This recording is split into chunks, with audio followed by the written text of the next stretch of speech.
यानी 5 लाख रुपए इन्वेस्ट करके 20 लाख रुपए का profit, 400% return in just 6 to 7 months. आप मुझे बताइए कौन सा अमीर ऐसा है जिसने बैंक एफडी की हुई है? मतलब कोई अमीर बैंक को थोड़ी ना कमाने देगा भाई। लोगों को मालूम है म्यूचुअल फंड सही है, लेकिन कौन सा म्यूचुअल फंड सही है वो नहीं पता। करीब 10 दिन में 1 लाख रुपए को मैंने जीरो कर दिया।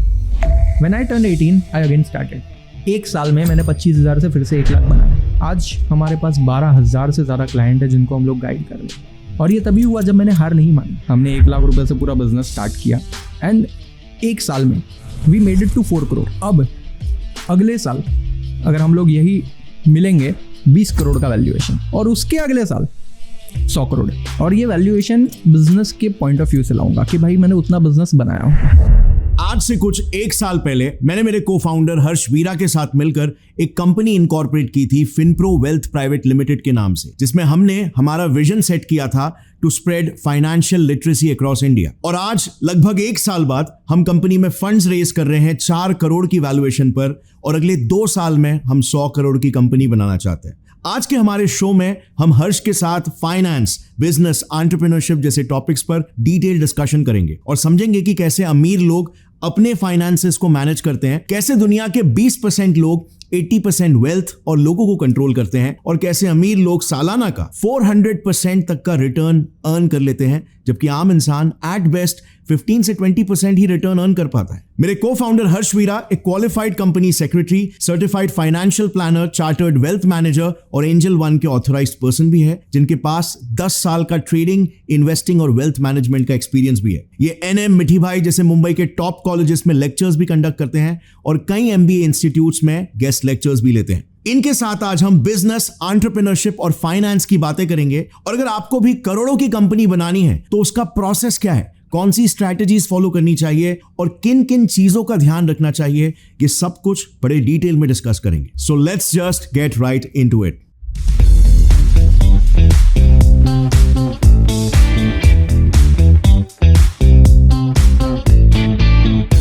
सो 100 करोड़ का प्रोजेक्ट काफ़ी एम्बिशियस प्रोजेक्ट है ये, और काफ़ी एक्साइटिंग भी है, मतलब एडवेंचरस है कि आगे क्या होगा। वो चीज़ का एक थ्रिल जो होता है ना कि हम इतना बड़ा जो स्टेप ले रहे हैं, और नो डाउट ये एक बहुत ही बड़ी प्रॉब्लम है जो सॉल्व करने के लिए निकले हैं, राइट? सो तुम्हें कैसे लगता है कि तुम इतना कॉन्फिडेंटली आज ऐसा क्यों फील कर रहे हो कि ये 100 करोड़ की कंपनी बनेगी ही बनेगी, और अभी भी हमें एक अच्छा खासा वैल्यूएशन मिल गया है, राइट? सो ये 100 करोड़ तक पहुंचने का रास्ता तुमने कैसे सोचा है हर्ष? देखिए ऐसा है, ऑफ कोर्स मतलब 100 crore is a very big number, but आप इसको ऐसे देखेंगे कि यार हमें 100 करोड़ रुपए कमाने हैं तो ये बहुत डिफिकल्ट है, इट्स क्वाइट डिफिकल्ट। मैं इसको ऐसे सोचता हूँ कि मुझे 100 करोड़ की वैल्यू देनी है। तो अब इंडिया में पॉपुलेशन ही 140 करोड़ है। अगर मैं इतनी बड़ी पॉपुलेशन को टारगेट कर रहा हूँ, क्योंकि मेरा बिजनेस जो है, हमारा जो मेन बिजनेस है वो ऑनलाइन है, और हमारे लिए कोई बैरियर नहीं है। जो जैसे बहुत सारे आप देखते हो कि लोकल एजुकेशन क्लासेस होते हैं, they can't grow because of that physicalness, कि यार उनको फिजिकल सेटअप करना पड़ेगा। तो एक ब्रांच लोकैलिटी तक सीमित है, स्केलेबिलिटी इफेक्ट होती है। हाँ, तो सबसे बड़ा तो हमारे लिए ये एक प्रॉब्लम हट गया है कि भाई हम कहीं एक लोकल एरिया में नहीं पढ़ा रहे कि भाई यहाँ पे 10,000 स्टूडेंट है, आप इतने को ही पढ़ाओ। अरे मैं लाखों लोगों को पहुंचा सकता हूँ। और ऑफ कोर्स ऑनलाइन डिस्ट्रीब्यूशन ने बहुत हेल्प की हम लोग को, और ये ऑनलाइन डिस्ट्रीब्यूशन और टेक्नोलॉजी का अगर मैं बेनिफिट नहीं लूंगा तो कौन लेगा? ऑफ कोर्स मैं ज़्यादा लोगों को तभी टारगेट कर पाऊंगा। एंड सेकेंड चीज़ जो मैं आपको बताता हूँ, 1 साल पहले, आज से आप समझ लीजिए 1 साल पहले 26 जून 2023 को हमने कंपनी इनकॉर्पोरेट किया। हमने 1 लाख रुपए कंपनी के बैंक में डाले, जो कि हमें शेयर कैपिटल के जैसे चाहिए थे, और वहीं से बिजनेस शुरू कर दिया।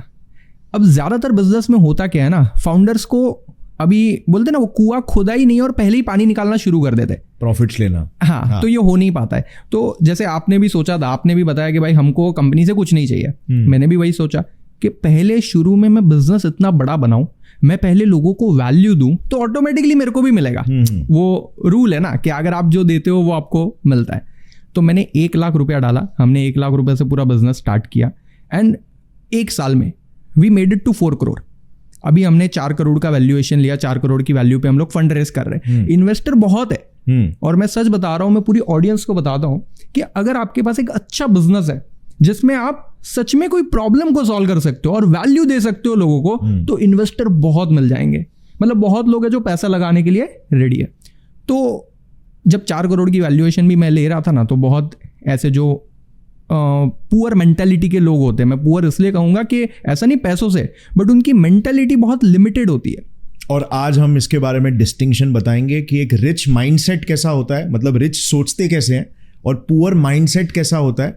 ठीक है, इंसान का प्रॉब्लम नहीं है, माइंडसेट का प्रॉब्लम है, राइट। और वो आइडेंटिफाई करना बहुत इंपॉर्टेंट है कि कब आप, मतलब एक रिच इंसान भी पुअर माइंडसेट में सोच सकता है, यस, और एक पुअर माइंडसेट भी रिच माइंडसेट में सोच सकता है। तो ये आइडेंटिफाई करना बहुत इंपॉर्टेंट है कि आप किस माइंडसेट से सोच रहे हो। हाँ। तो इसके बारे में आगे बात करेंगे, यस, बट अभी फिलहाल के लिए प्लीज कंटिन्यू। तो ऐसा हुआ कि मेरे को 4 करोड़ की वैल्यूएशन चाहिए। मैंने मेरा बिजनेस देखा, मैंने पूरा बिजनेस मॉडल देखा, और अब तक जो हमने इंटेलेक्चुअल असेट्स क्रिएट किए, मतलब जो हमारे कोर्सेज है, हमारा जो कंटेंट है, उसकी इतनी वैल्यू है कि वो लोगों की लाइफ में उतने चेंजेस लेकर आ सकता है कि भाई मैं 4 करोड़ की वैल्यू तो ले सकता हूँ। तो मैंने जो इन्वेस्टर्स, बहुत सारे इन्वेस्टर्स से मैंने बात की, बट मैंने सोचा कि मैं ऐसे इन्वेस्टर्स से जुड़ूं जो बिजनेस में हेल्प करे। क्योंकि देखो सर, पैसा लगाना होता तो बैंक के खुली है, राइट। हाँ, बैंक के पास करोड़ों का पैसा है, सामने से फोन आते हैं, पर्सनल लोन ले लो, सबको कॉल आते होंगे कि आप लोन ले लो, और पैसे तो फिर हम ही लगा सकते थे। हाँ, ऑफ कोर्स पैसों की कमी है ही नहीं। मुझे ऐसे लोग चाहिए थे जो बिजनेस में वैल्यू ऐड करे, और शायद वही लोग सही होते हैं जो हमारे बिजनेस की वैल्यू को समझ पाए। They become a part of the team. Correct. हमें टीम मेंबर्स चाहिए, ना कि सिर्फ पैसा। करेक्ट। तो अभी हमारी, क्योंकि प्राइवेट लिमिटेड कंपनी है, हम बहुत ज्यादा चीजें डिस्क्लोज नहीं कर सकते, बट मैं सच बता रहा हूँ, जो लोगों ने इन्वेस्ट किया है वो हमारे कंपनी के ही लोग होंगे। इसमें से एक बंदा तो ऐसा है, उसके पापा ने ये बोल दिया कि हाँ तुम पैसे डाल दो, कितना 4 लाख चाहिए ना, 1% के लिए डाल दो।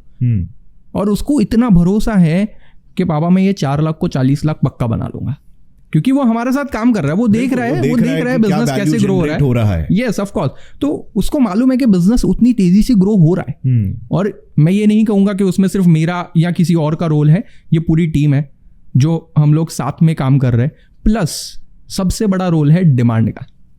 अब आप सोचिए, अगर मैं कोई प्रोडक्ट बेच रहा हूँ जिसकी मार्केट में डिमांड ही नहीं है, वो बिकेगा ही नहीं। सिर्फ आप कैश बर्न करते रह जाओगे, बट वो प्रोडक्ट मार्केट फिट ही नहीं हो पाएगा। हाँ, तो मैंने जो मेन चीज आइडेंटिफाई की ना, मैंने वही देखा कि भाई प्रॉब्लम क्या है, और अगर मैं एक प्रॉब्लम का सोल्यूशन लोगों को देता हूं तो क्यों कोई मेरे को 100-200 रुपए नहीं देगा। Of course everyone will spend. जैसे मैं एक ओला का एग्जांपल ले लेते हैं। ओला, उबर, ये कैसे शुरू हुए? शुरू होने के पीछे का सबसे बड़ा रीजन था लोगों की प्रॉब्लम। आप देखते होंगे आज से 10 साल पहले आप टैक्सी रुकाएंगे ना, टैक्सी मिलती नहीं है लोगों को। आप ऑटो वाले को बोलेंगे यहाँ जाना है, नहीं आज मेरा मूड नहीं है, कि यार अभी मैं आराम कर रहा हूं। मीम्स और जोक्स भी बनते उसके हर बार ऑटो वाला नहीं जाना है। तो यही प्रॉब्लम को सॉल्व किया उबर और ओला ने। और आज देखिए कंपनी करोड़ों बिलियंस ऑफ डॉलर्स की वैल्यूएशन लेके बैठी है, क्योंकि उन्होंने रियल प्रॉब्लम को आइडेंटिफाई करके उसको सॉल्व कर दिया। तो एक स्केल पे, हाँ ऑफ कोर्स। तो मैंने भी वही सोचा कि जो रियल प्रॉब्लम है पूरे इंडिया में, and not only in India, मैं तो कहूँगा पूरे वर्ल्ड में, बट बड़ी प्रॉब्लम इंडिया में। राइट। मैं आपको आगे डेटा बताऊंगा कि इंडिया में और यूएस में, या इंडिया में और फॉरेन कंट्रीज में कितना डिफरेंस है। और यही डिफरेंस शायद इंडिया को एक डेवलपिंग कंट्री बनाता है और उनको एक डेवलप्ड कंट्री और रिच कंट्री बनाता है। यस, यही शायद सबसे बड़ा डिफरेंस है। अगर हमारे देश के लोग सही डायरेक्शन में सोचने लग जाए, ठीक है, सारे लोग अगर वो सही डायरेक्शन में सोचने लग जाए कि हमें ऐसा ही काम करना है, तो हम भी डेवलप हो जाएंगे। सारी चीजें वहीं पे अटकती है कि हम क्या सोच रहे हैं, हम क्या प्रैक्टिस कर रहे हैं। अप्रोच का पूरा गेम है, approach, how you look at things. तो अब हमारा तो सिंपल सा एजेंडा है कि भाई इंडिया में जो प्रॉब्लम है उसको सॉल्व करो, पैसा खुद आएगा। तो मुझे सच में नहीं लगता है कि 100 करोड़ कोई बहुत बड़ा ड्रीम है। मैं आपको सच में बता सकता हूँ, मतलब हम यहाँ पे बैठे, मैं सबके सामने बता सकता हूँ कि अगर आज मैंने 1 साल में 1 लाख से 4 करोड़ बनाया, अब अगले साल अगर हम लोग यही मिलेंगे 20 करोड़ का वैल्यूएशन, और ये वैल्यूएशन बिजनेस के पॉइंट ऑफ व्यू से लाऊंगा कि भाई मैंने उतना बिजनेस बनाया होगा, और उसके अगले साल 100 करोड़।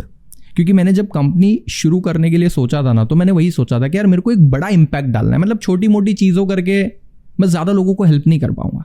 सो I want to create a real impact at larger scale.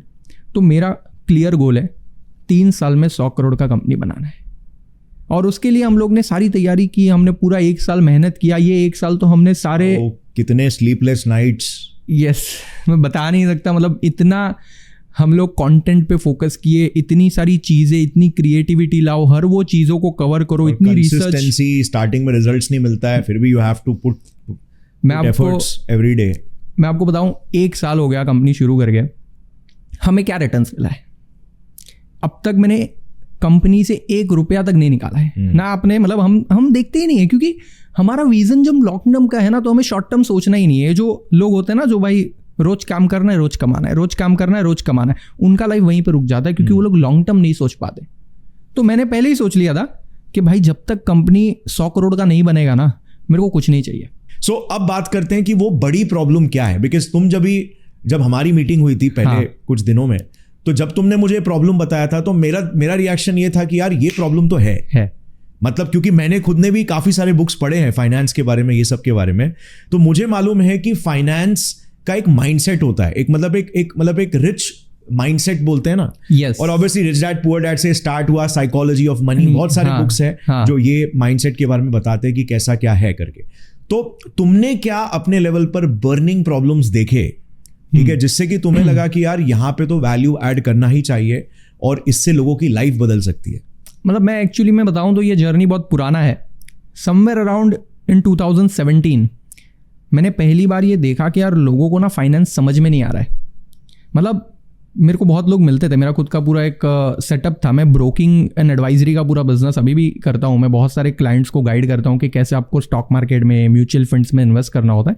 तो मैं जब क्लाइंट को पिच करने जाता था कि सर आप डालिए 50-60 हज़ार रुपया, डालिए 1-2 लाख रुपए, तो वो लोग बहुत ऐसा मेरे को आ जाते थे, हाँ, डाउट से देखते थे कि भाई ये फ्रॉड कर रहा है। कुछ लोग तो ये भी सोचते हैं, मतलब स्टॉक मार्केट की बात है कि भाई सट्टा है, गैम्बलिंग। आज भी ना, मैं आपको सच बता रहा हूँ, आज भी ना 50% इंडियंस तो यही सोच रहे हैं। स्पेशली आप देखेंगे तो हमारे जो पेरेंट्स हैं, क्योंकि उनके टाइम में ना स्टॉक मार्केट के अंदर उतनी रेगुलेशंस नहीं होती थी। Okay, not only in stock market but overall पूरे फाइनेंस सेक्टर में। राइट, सेबी कहाँ था?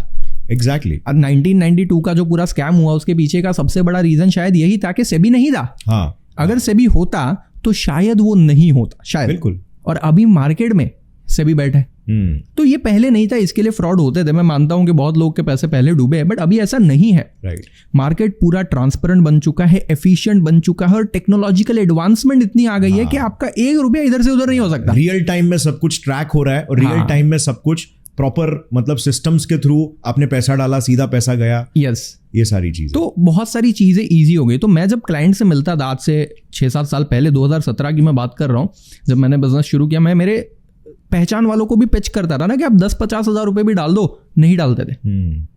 तब मेरे को पहली बार समझ में आया कि भाई इनको ना फाइनेंस समझ में ही नहीं आता है। राइट, उनको क्या लगता है कि भाई बैंक में पैसे रख दो, वही सेफ है और वही फ्यूचर है। हाँ, तो फाइनेंस की ना, मतलब फाइनेंशियल लिटरेसी की बहुत ज्यादा प्रॉब्लम है। और वो उस दिन से लेकर आगे के 3-4-5 साल तक मैं यही सोचते रहा कि यार ये फाइनेंशियल लिटरेसी की जो प्रॉब्लम है, मैं इसको सॉल्व कैसे करूं। तो तब से मेरे दिमाग में था कि कुछ तो करना है। हाँ। अच्छा, शुरू में मैंने हेल्प करना शुरू तो किया। मैंने क्या बोला, मैं बोला सर आप 10-20 हज़ार रुपया डालिए, मैं आपको गाइड करूंगा। मैं पर्सनली उनको गाइड करता था। लेकिन आप मुझे बताइए, मैं अकेला कितने लोगों को गाइड कर पाऊंगा? नॉन स्केलेबल है ये। ऑफकोर्स नॉन स्केलेबल है यार, मैं 1000-2000 क्लाइंट से ज्यादा ले ही नहीं पाऊंगा। हाँ। आज मैं 12,500 क्लाइंट्स को हेल्प कर पा रहा हूं। क्यों? ड्यू टू टेक्नोलॉजिकली एंड जो हम लोग ने पूरा एक सिस्टम क्रिएट किया है।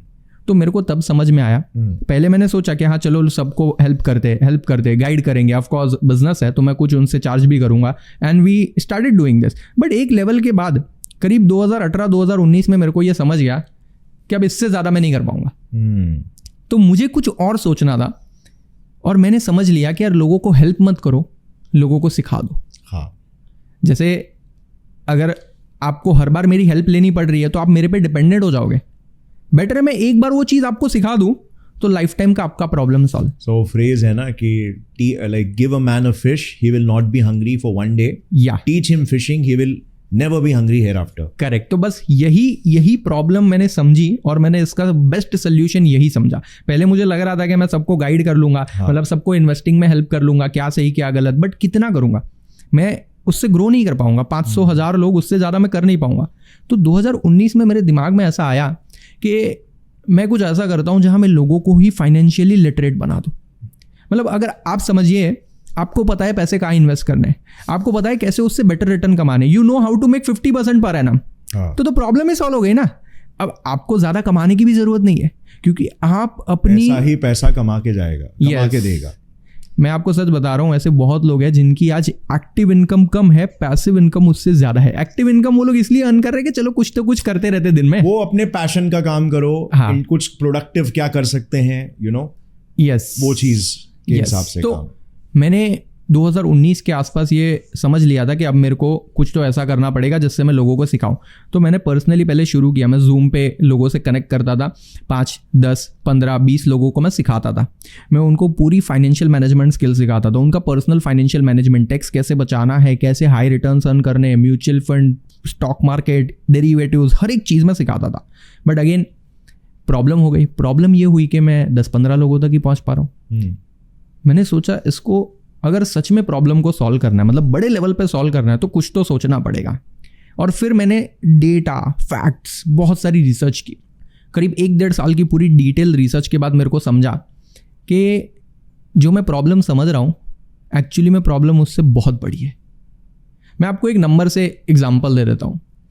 जो फैक्ट है, डेटा है, आप गूगल करेंगे तो आपको पूरा डेटा मिल जाएगा, you can check this data. India की फाइनेंशियल लिटरेसी, मतलब इंडिया में कितने लोग फाइनेंशियली लिटरेट है, उसकी पहली बात तो ये स्कूल कॉलेज में नहीं पढ़ाते। अभी बताओ डेटा। हाँ, तो financial literacy is only 27%। Okay, अच्छा, अब मैं आपको बताता हूँ ये फाइनेंशियल लिटरेसी की डेफिनेशन क्या है। हाँ। मतलब जो ये 20% हम काउंट कर रहे हैं, हाँ। लोगों को लग रहा होगा 27 तो फिर भी गुड नंबर है। हाँ। नहीं, मतलब मुझे लग रहा है कि 27 तो डिसेंट है। नहीं, हाँ। तो ये 27 में कौन है मैं बताता हूँ। हाँ। ये वो लोग हैं जिनको इंटरेस्ट रेट समझ में आता है, हाँ। इन्फ्लेशन समझ में आता है, ओके, और कंपाउंडिंग थोड़ा बहुत समझ में आता है। Okay, that's it. हाँ। इनको स्टॉक मार्केट नहीं आता है, हाँ। इनको सही म्यूचुअल फंड सिलेक्ट करना भी नहीं आता है, ओके, अल्टरनेटिव इन्वेस्टमेंट तो इनको पता ही नहीं है। हाँ। मतलब आप समझिए 27% जो नंबर है ना, मैं इस पे भरोसा ही नहीं कर सकता। मतलब इनको कॉन्सेप्ट्स पता है, लेकिन उसको कॉन्सेप्ट को यूज करके रिटर्न्स कैसे लेने का वो नहीं पता है। मतलब मुझे मालूम है कि कंपाउंडिंग होता है, लेकिन कंपाउंडिंग कराए कैसे? हाँ, मेन तो प्रैक्टिकल एप्लीकेशन की बात होगी। हाँ, ये देखो, फाइनेंशियल लिटरेसी जब मैं बोलता हूँ ना, लोगों को लगता है कि फाइनेंशियल लिटरेसी मतलब पता होना चाहिए। हाँ। ऐसा नहीं है। Practical knowledge is more important, right? हाँ। अभी जैसे फॉर एग्जाम्पल, जैसे आई थिंक क्रेड के फाउंडर ये चीज बोल रहे थे, जब हम स्विगी जोमैटो में 50-50 रुपए के कूपन कोड्स के लिए इतनी मेहनत करते, देखते कि यहाँ पे कूपन, यहाँ पे मिल रहा है कि डिस्काउंट यहाँ पे, और बाद में देखते आधा घंटा चला गया। हाँ। तो 50 रुपए के लिए आपने अपने आधे घंटे को कुर्बान कर लिया। आपके आधे घंटे की वैल्यू, कुछ लोग की आधे घंटे की वैल्यू तो हजारों लाखों में हो सकती है। देखो, ये अमीर तो ये एटीट्यूड सही नहीं है। Yes, right. और अमीर लोगों में ना यही सही होता है। हाँ। जिसका रिच माइंडसेट है वो लोग क्या करते हैं, मैं आपको बताता हूँ जनरली इंसान को क्या करना चाहिए। मैं आप सारी ऑडियंस को बता रहा हूँ कि अगर आपको सच में लगता है ना कि आपका टाइम वेस्ट नहीं करने का है, मतलब बहुत बार ऐसा होता है कि यार मैंने ये कर लिया फिर पता चला टाइम वेस्ट हुआ, तो मैं आपको सही तरीका बताता हूँ। आप ना अपनी वैल्यू निकालो कि भाई मेरी वैल्यू कितनी है। जैसे एग्जाम्पल के तौर पे, अगर मैं कोई प्रोफेशन कर रहा हूँ, लेट्स से मैं वीडियो एडिटर हूँ, या लेट्स से मैं एक राइटर हूँ, या लेट्स से मैं कोई और काम कर रहा हूँ जिसमें मुझे पता है कि यार मेरे 1 घंटे की वैल्यू ना 2000 रुपये है। अगर मैंने ये इवैल्यूएट कर दिया, मेरे सामने डेस्क पे लिख के रख दिया ना, तो मैं कभी 1 घंटा वेस्ट नहीं करूँगा। अब लोगों का क्या है, लोग इस चीज़ को समझते नहीं है। मतलब जो उनको क्या लगता है कि हाँ ठीक है मैं काम कर रहा हूँ, टाइम की वैल्यू नहीं है, वो हम इंट्यूटिवली कहीं ना कहीं भूल जाते हैं। इसीलिए मैं बोल रहा हूँ आप डेस्क पे लिख लो। अच्छा, अभी बहुत लोग आपके ऑडियंस हो सकती है जो स्टूडेंट है, वो बोलेंगे यार हम कैसे वैल्यू निकाले, हम तो अभी पढ़ रहे। चलो ठीक है, आप पढ़ रहे हो, आपका एक लॉन्ग टर्म विजन होगा कि भाई मेरे को 5 साल में यहाँ तक पहुंचना है। तो जो आपका गोल आपने सेट किया है उसका एक नंबर होगा। मतलब आप ऑफ कोर्स सारे गोल क्वांटिटेटिव नहीं होते, बट फिर भी आप उसको क्वांटिफाई करो। किसी को महीने में 1 लाख रुपए कमाना है, किसी को 2 लाख कमाना, तो उसके हिसाब से। हाँ, तो अगर आपने सोच लिया कि आज से 5 साल बाद मैं चार्टर्ड अकाउंटेंट बन जाऊंगा, या आज से 5 साल बाद मैं कंपनी सेक्रेटरी बन जाऊंगा, और मेरा पे पैकेज जो होगा वो कम से कम 20 लाख रुपया पर एनम होगा। अभी आप उसको डिवाइड करो कि आपका डेली वैल्यू कितना आता है, और उससे डिवाइड करो कि आपका आर्ली वैल्यू कितना आता है, तो यही आपकी आर्ली वैल्यू है। और लोग ये नहीं कर पाते। सो लोगों को पता होना चाहिए कि उनकी आर्ली वैल्यू क्या है, जिससे कि उनका टाइम को देखने का जो नजरिया है वो थोड़ा बदल जाए। सो ये जो 100 करोड़ की तुम बात कर रहे हो, डेफिनेटली इस लेवल पे पहुंचने के लिए एक प्रोडक्ट मार्केट फिट चाहिए होता है, और टैम जो आपका टोटल एड्रेसेबल मार्केट है, मतलब आपके डायरेक्ट कस्टमर्स, पोटेंशियल कस्टमर्स, वो भी बड़े होने चाहिए, लार्ज आपका कस्टमर बेस होना चाहिए। यस। तो यहाँ पे किस तरीके से टारगेटिंग हो रही है? देखिए, दो चीज़ें हैं। पहला तो जैसा आपने बताया टारगेट क्या क्या है या कौन कौन है, तो हमारी ऑडियंस या हमारी टारगेट मार्केट ना हर कोई है। मतलब आप ये नहीं कह सकते हो कि सिर्फ 15 साल का बच्चा या सिर्फ 20 साल के लोग या सिर्फ 25 साल के लोग, ऐसा कहीं पे नहीं है। We are like Cadbury, we are targeting everyone. जैसे आपने देखा होगा कैडबरी के पास हर एक के लिए प्रोडक्ट्स है, बच्चों के लिए भी है, बड़ों के लिए भी है और मिड साइज के लिए भी है। अगर आप बच्चे हो तो आप कैडबरी की चॉकलेट्स ले लेंगे, या फिर आप मतलब 1-2 रुपए वाली चॉकलेट्स भी आती है उनकी, और आप डेयरी मिल्क ले लोगे। अच्छा, आप यंगस्टर्स हो तो आप अपने गर्लफ्रेंड्स को, दोस्तों को बर्थडे पे गिफ्ट देने के लिए भी आप कैडबरी ले लेते हैं। और अगर जो बड़े लोग हैं 45, 50, 60, वो लोग गिफ्ट देने के लिए सेलिब्रेशन पैक ले लेते हैं। तो जैसे कैडबरी ने किया है, अलग अलग ऑडियंस के लिए अलग अलग प्रोडक्ट डिजाइन किया है। ये नहीं है कि सबको सेम बेचना है, क्योंकि ऑफ कोर्स हर एक की नीड अलग अलग है। अब मैं एक बहुत बड़ा मान लेते हैं, मैं 45 या 50 हूँ, मैं अपने दोस्तों के घर जा रहा हूँ और मैं उनको कुछ दिवाली पे गिफ्ट देना चाहता हूँ, तो मैं ऑफ कोर्स एक डेयरी मिल्क नहीं दूंगा, मैं एक सेलिब्रेशन पैक दूंगा। तो हमने भी ऐसा ही किया। हमने पहले हमारी टारगेट ऑडियंस के बारे में सोचा, तो मैंने देखा कि फाइनेंशियल लिटरेसी, ये जो पूरी मैंने आपको रिसर्च बताई कि सिर्फ 27% लोगों को ही फाइनेंशियल नॉलेज है, फाइनेंशियल लिटरेसी है, तो बाकी के 73% मेरे ऑडियंस है। और ये 73% ऑडियंस कौन है, पहले मैंने ये चेक किया। अब इसके अंदर हर टाइप के लोग हैं। कुछ ऐसे लोग हैं जो 18 से कम है, यानी कि स्कूल गोइंग स्टूडेंट्स हो गए या कॉलेज स्टूडेंट्स हो गए, 8, 9, 10, 11, 12 के स्टूडेंट्स। तो हमने पहले सोचा कि मुझे अगर ग्राउंड लेवल पे प्रॉब्लम सॉल्व करनी है, एकदम ग्राउंड लेवल पे, तो मुझे 8, 9, 10 करना चाहिए। क्योंकि अगर मैं 11, 12 या कॉमर्स के स्टूडेंट को सिखा रहा हूं, तो मैं सिर्फ कॉमर्स फील्ड में जा रहा हूँ। साइंस और आर्ट्स वाले तो छूट जाएंगे, और वो बहुत बड़ा नंबर है। तो मैंने सोचा कि मैं स्कूल पे कोशिश करता हूँ जहाँ पे हर टाइप के लोग हैं, फिर आगे जाके वो डॉक्टर बने, इंजीनियर बने या कुछ और करे, बट उसको फाइनेंस आता है, फाइनेंस नॉलेज है, एटलीस्ट बेसिक है, जहां से वो कंपाउंडिंग स्टार्ट करेगा, अपना फाइनेंशियल नॉलेज बढ़ाना स्टार्ट करेगा। राइट। उसको बेसिक और नॉलेज बिल्ड होते रहेगा। और जितना जल्दी, लाइक ये वॉरेन बफेट का एक कोट है कि जितना जल्दी स्टार्ट करो उतना अच्छा। The best time to start financial education and start investing is today, जितना जल्दी हो सके। करेक्ट। तो पहला तो हमारी टारगेट ऑडियंस कोई स्पेसिफाइड ऑडियंस नहीं है, हर कोई है। हमारे पास 8, 9, 10 के स्टूडेंट्स भी होते हैं, उनको भी हम सिखाते हैं। ऑफ कोर्स उनको कोई ट्रेडिंग वेडिंग नहीं सिखाते कि भाई कैसे लाखों रुपए लगाते, बट उनको फाइनेंशियल अवेयरनेस देते हैं। Mutual fund, bonds, debenture, financial planning, taxation, real estate, इन सबके एस्पेक्ट दिखाते हैं। फाइनेंशियल प्लानिंग, बजटिंग वगैरह क्या होता है, सेविंग इन्वेस्टिंग कैसे कल्टिवेट करते हैं, ये सारी हैबिट हम उसमें लाते हैं। फिर 11, 12 के स्टूडेंट जो थोड़े मैच्योर है और उनको थोड़ा सा अभी सेविंग स्टार्ट करना है कि यार उनको पॉकेट मनी मिल रही है, तो मैं सेविंग कहाँ पे करूँ, तो हम 11, 12 के लिए भी प्रोग्राम्स चलाते हैं, स्मार्ट इन्वेस्टर प्रोग्राम, जहाँ पे हम उनको सिखाते हैं कि आप इन्वेस्टमेंट की शुरुआत कैसे कर सकते हो। लोगों को बहुत बड़े मिथ होते हैं कि स्टॉक मार्केट में इन्वेस्टिंग करना है तो लाखों रुपए चाहिए। ऐसा नहीं है, आज के टाइम में आप 100 रुपए से भी स्टार्ट कर सकते हो। और मैं सारे व्यूअर्स को कहूंगा कि अगर आपके पास 200-300 रुपए भी है ना, स्टार्ट कर दीजिए। ज्यादा क्या होगा, 200 रुपए डूबेंगे, बट आप प्रैक्टिकल नॉलेज ले पाओगे। और मैं मेरे सारे स्टूडेंट को बोलता हूँ, आपको एक नई दुनिया दिखेगी। हाँ, a world filled with possibilities, yes, filled with opportunities. Correct. तो ऐसा हम लोग क्या करते हैं, 8, 9, 10 के लिए भी पूरा फाइनेंशियल लिटरेसी प्रोग्राम है, यानी उनको पूरा बेस क्लियर करवा दे। 11, 12 के लिए भी हमारे पास स्मार्ट इन्वेस्टर प्रोग्राम है, जिसके अंदर हम उनको पूरा फाइनेंस, इन्वेस्टिंग सिखा दे कि कैसे म्यूचुअल फंड में सच में इन्वेस्टिंग कर दे, कैसे स्टॉक मार्केट में 50-100 रुपए लगा के भी आप स्टार्ट कर सकते हो। फिर इससे आगे अंडर ग्रेड्स हो गए या ग्रेजुएट्स हो गए या वर्किंग प्रोफेशनल्स हो गए, अभी बोलते हैं यार मेरे पास पैसा है मेरे पास 10,000 रुपए है, मेरे पास 1 लाख रुपए, मैं क्या करूं? तो उनको स्टॉक मार्केट ट्रेडिंग, इन्वेस्टिंग सब कुछ सिखाते हैं। Basic of stock market, fundamental analysis, technical analysis, options trading, हर वो चीज हम उनको सिखाते हैं। अच्छा, बहुत लोग बोलेंगे हमको ट्रेडिंग इन्वेस्टिंग नहीं करना है, हमको खाली मतलब फाइनेंस मैनेज करना है, तो उनके लिए पर्सनल फाइनेंशियल मैनेजमेंट का पूरा प्रोग्राम है। अच्छा, अभी हम लोग टैक्स प्लानिंग के बारे में बात कर रहे हैं, तो टैक्स प्लानिंग के ऊपर भी हम लोग एक पूरा प्रोग्राम लॉन्च कर रहे हैं। तो मेरा गोल यही है कि मैं क्यों सिर्फ एक पर्टिकुलर टारगेट ऑडियंस लूं, जब मेरे पास फुलफिल्ड नॉलेज है तो मैं सब टाइप का नॉलेज दे सकता हूँ और मैं हर ऑडियंस को कवर कर सकता हूँ। तो इससे मेरी टैम बहुत बड़ी हो गई एंड ऑफ कोर्स इससे 100 करोड़ का विजन पॉसिबल हो सकता है। ओके, सो टैम तो काफी बड़ा हो गया, अभी प्रोडक्ट मार्केट फिट कैसे अपन हासिल कर रहे हैं उसके बारे में भी थोड़ा सा एक बार बताना जरा। देखिए, प्रोडक्ट मार्केट फिट का मतलब क्या है? सिंपली आपने जो प्रोडक्ट बनाया, क्या सच में आपकी ऑडियंस उस प्रोडक्ट को एक्सेप्ट कर रहे हैं? क्या उनको बेनिफिट मिल रहा है?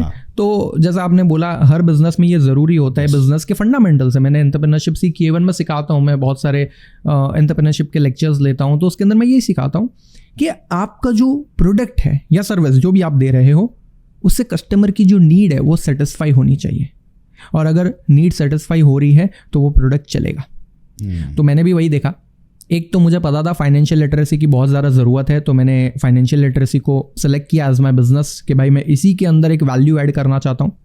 दूसरी चीज़ मैंने ये की, और मेरी टीम पर्सनली ये सब कुछ करती है, हमारे पास ना एक पूरी सिस्टम है। जैसे एक चैटबॉट होता है ना, जैसे हमने हाई लिखा तो वो हमें ऑप्शन देगा, फिर हम नो लिखेंगे तो वो ऑप्शन देगा, वैसे ही हमने एक सिस्टम बना ली। तो मैंने क्या किया, मेरी टीम मेंबर्स को हमने अच्छे से सारी चीज़ें सिखा के रखी है। बहुत टीम मेंबर्स भी हमारे बहुत ही अच्छे से काम करते हैं, उनको मैंने सिखा के रखा है। जैसे हमारे पास कोई स्टूडेंट एनरोल होता है, उसको आपने कोर्स का एक्सेस दिया, आपने उसको पूरा प्रोग्राम कंप्लीट करवाया, उसके बाद उसका फीडबैक लो। फीडबैक तुरंत लेते हैं, प्रोग्राम खत्म होने के 2-4 दिनों में हम उनसे फीडबैक ले लेते हैं। एक फॉर्म के थ्रू भी ले लेते हैं और ऐसे पर्सनली 1-on-1 कॉल पे भी ले लेते हैं। दूसरा चीज़ हमने ये किया कि अब उनके लाइफ में क्या चेंजेस आए। तो इमीडिएटली नहीं पता चलता है, बट 3-4 महीने बाद हमें समझ में आ जाता है। I tell you the reason. मेरे पास बहुत सारे स्टूडेंट ऐसे थे जिन्होंने हमसे बहुत सारी चीज़ें सीखी, फंडामेंटल एनालिसिस, जिसके अंदर कंपनी सेलेक्ट करनी होती है कि भाई कौन सा स्टॉक आगे बढ़ने वाला है। जो लोगों को नहीं समझता है, कोई भी आलतू पालतू स्टॉक में पैसे डालते फिर डूब जाता है। बट जो लोगों ने फंडामेंटल एनालिसिस सीखा, मैं उनको क्लियरली बोलता हूँ, आप पेपर ट्रेडिंग करिए। पेपर ट्रेडिंग यानी नकली ट्रेडिंग। बहुत सारे ऐसे ऐप होते हैं जिसके अंदर आपको नकली पैसे मिलते हैं, उससे आप ट्रेडिंग कर सकते हो और आप सीख सकते हो। तो हम उनको बोलते हैं कि आप हमारा कोर्स खत्म करने के बाद एक पोर्टफोलियो बनाइए। अब वो पोर्टफोलियो में आपको स्टॉक सेलेक्ट करने हैं, जिसके लिए आपको एनालिसिस करना है, वो एनालिसिस करते, स्टॉक सेलेक्ट करते, 3 महीने में रिजल्ट सामने। वी सी दैट कि उनके स्टॉक्स जो है वो मार्केट से कहीं ज्यादा बेटर परफॉर्म कर रहे हैं। राइट। और अभी हाल ही की बात करेंगे तो जैसे इलेक्शन से पहले, हाँ ठीक है, इलेक्शंस के दिन ही आई थिंक, जब बीजेपी को थोड़ा सा कम आया, सीट्स कम मिले, तो फिर क्रैश हो गया मार्केट। करेक्ट, राइट, एकदम से 5-7% तो निफ्टी ही कम हो गया था। बट अगर कुछ गवर्नमेंट स्टॉक्स अगर हम देखेंगे, गवर्नमेंट कंपनीज के स्टॉक, तो 8-8, 10-10, 12-12% भी नीचे चले गए थे। तो जो लोग ने उन कंपनीज का फंडामेंटल एनालिसिस किया और तभी स्टॉक्स परचेज किया, 3 से 4 दिन में उन्हें 5 से 7-8% का सीधा मुनाफा मिल गया। आई टेल यू, इसके अंदर एक स्ट्रेटेजी होती है मार्जिन ट्रेडिंग, जो लेवरेजिंग के है जैसा ही होता है। वो हम हमारे टेक्निकल एनालिसिस में सिखाते हैं। टेक्निकल एनालिसिस क्या होता है कि शॉर्ट टर्म में आप प्रॉफिट कैसे कमाएं। मतलब मुझे 2-3 साल के लिए पैसे इन्वेस्ट नहीं करने हैं, अभी शेयर खरीदता हूँ, 2-3 घंटे में बढ़ जाएगा तो बेच दूंगा, या फिर 2-4 दिन में बढ़ जाएगा तो बेच दूंगा। तो इंट्राडे ट्रेडिंग भी होती है, सेम डे ट्रेड करो, उसमें रिस्क हाई होता है। और दूसरा सेफ ऑप्शन होता है स्विंग ट्रेडिंग, जो बहुत लोग करते हैं और वो सेफ है। मतलब आज शेयर खरीदा, 5-6 दिन में अगर वो 10-20% बढ़ गया तो बेच दो। राइट। और उसका फंडामेंटल स्ट्रांग ही होता है। हाँ, तो अगर 5-6 दिन में नहीं बढ़ा तो वो 1 महीने में बढ़ जाएगा क्योंकि फंडामेंटल स्ट्रांग है, it is bound to grow. Correct. तो आपका पैसा एक तरीके से ऐसा नहीं है कि वो रिस्क नहीं, इतना रिस्क नहीं है, मतलब वो माइनस में नहीं चला जाएगा, थोड़ा टाइम रहेगा लेकिन फिर से रिकवर हो जाएगा। तो उसमें एक मार्जिन ट्रेडिंग का कंसेप्ट है। मार्जिन ट्रेडिंग में क्या होता है कि अगर आपके अकाउंट में सिर्फ 1 लाख रुपए है, फिर भी आपका ब्रोकर आपको 4 लाख का ट्रेडिंग बैलेंस देगा। इसको हम बोलते हैं मार्जिन, लेवरेजिंग, यानी वो लोन देगा, लोन पे इंटरेस्ट चार्ज कर लेगा। तो ये हम हमारे टेक्निकल एनालिसिस के कोर्स में कवर करते हैं कि जब भी आपके पास ऐसी कोई अपॉर्चुनिटी हो जहां आपको पता है यहाँ से मार्केट बाउंस बैक करने वाला है, तो आपको ये यूज करना चाहिए। अब बहुत लोगों ने, मेरे पर्सनली बहुत स्टूडेंट ने मुझे पर्सनली मैसेज करके बताया, सर हमने ये मार्जिन पे शेयर्स उठाए थे और देखिए 3 दिन में इतना ग्रो हो गया। तो अगर आप 1 लाख रुपए डाल दें, 5% रिटर्न करते हैं, तो ओनली 5% होता। लेकिन जो लोगों ने मार्जिन ट्रेडिंग किया उनका रिटर्न 4 टाइम्स ग्रो हो गया। क्योंकि उनको 4 गुना लेवरेज मिला था, तो उन्होंने 20% कमा लिया। तो ये जो छोटी छोटी चीजें होती है ना, ये सब हम कवर करते हैं। और अगर ऐसी छोटी छोटी चीजों को आपने सीख लिया ना, तो आपका पोटेंशियल बढ़ते जाएगा। यू नेवर नो अपॉर्चुनिटी कब आएगी। ये अपॉर्चुनिटी कभी भी आ सकती है। आज भी ऐसा मेरे व्हाट्सएप पे, मैं आपको सच बता रहा हूँ, स्टूडेंट्स के जो फीडबैक्स आते हैं या स्टूडेंट के जो प्रॉफिट के स्क्रीनशॉट्स आते हैं, मैं देख के एकदम खुश हो जाता हूँ कि यार मैंने वैल्यू डिलीवर किया।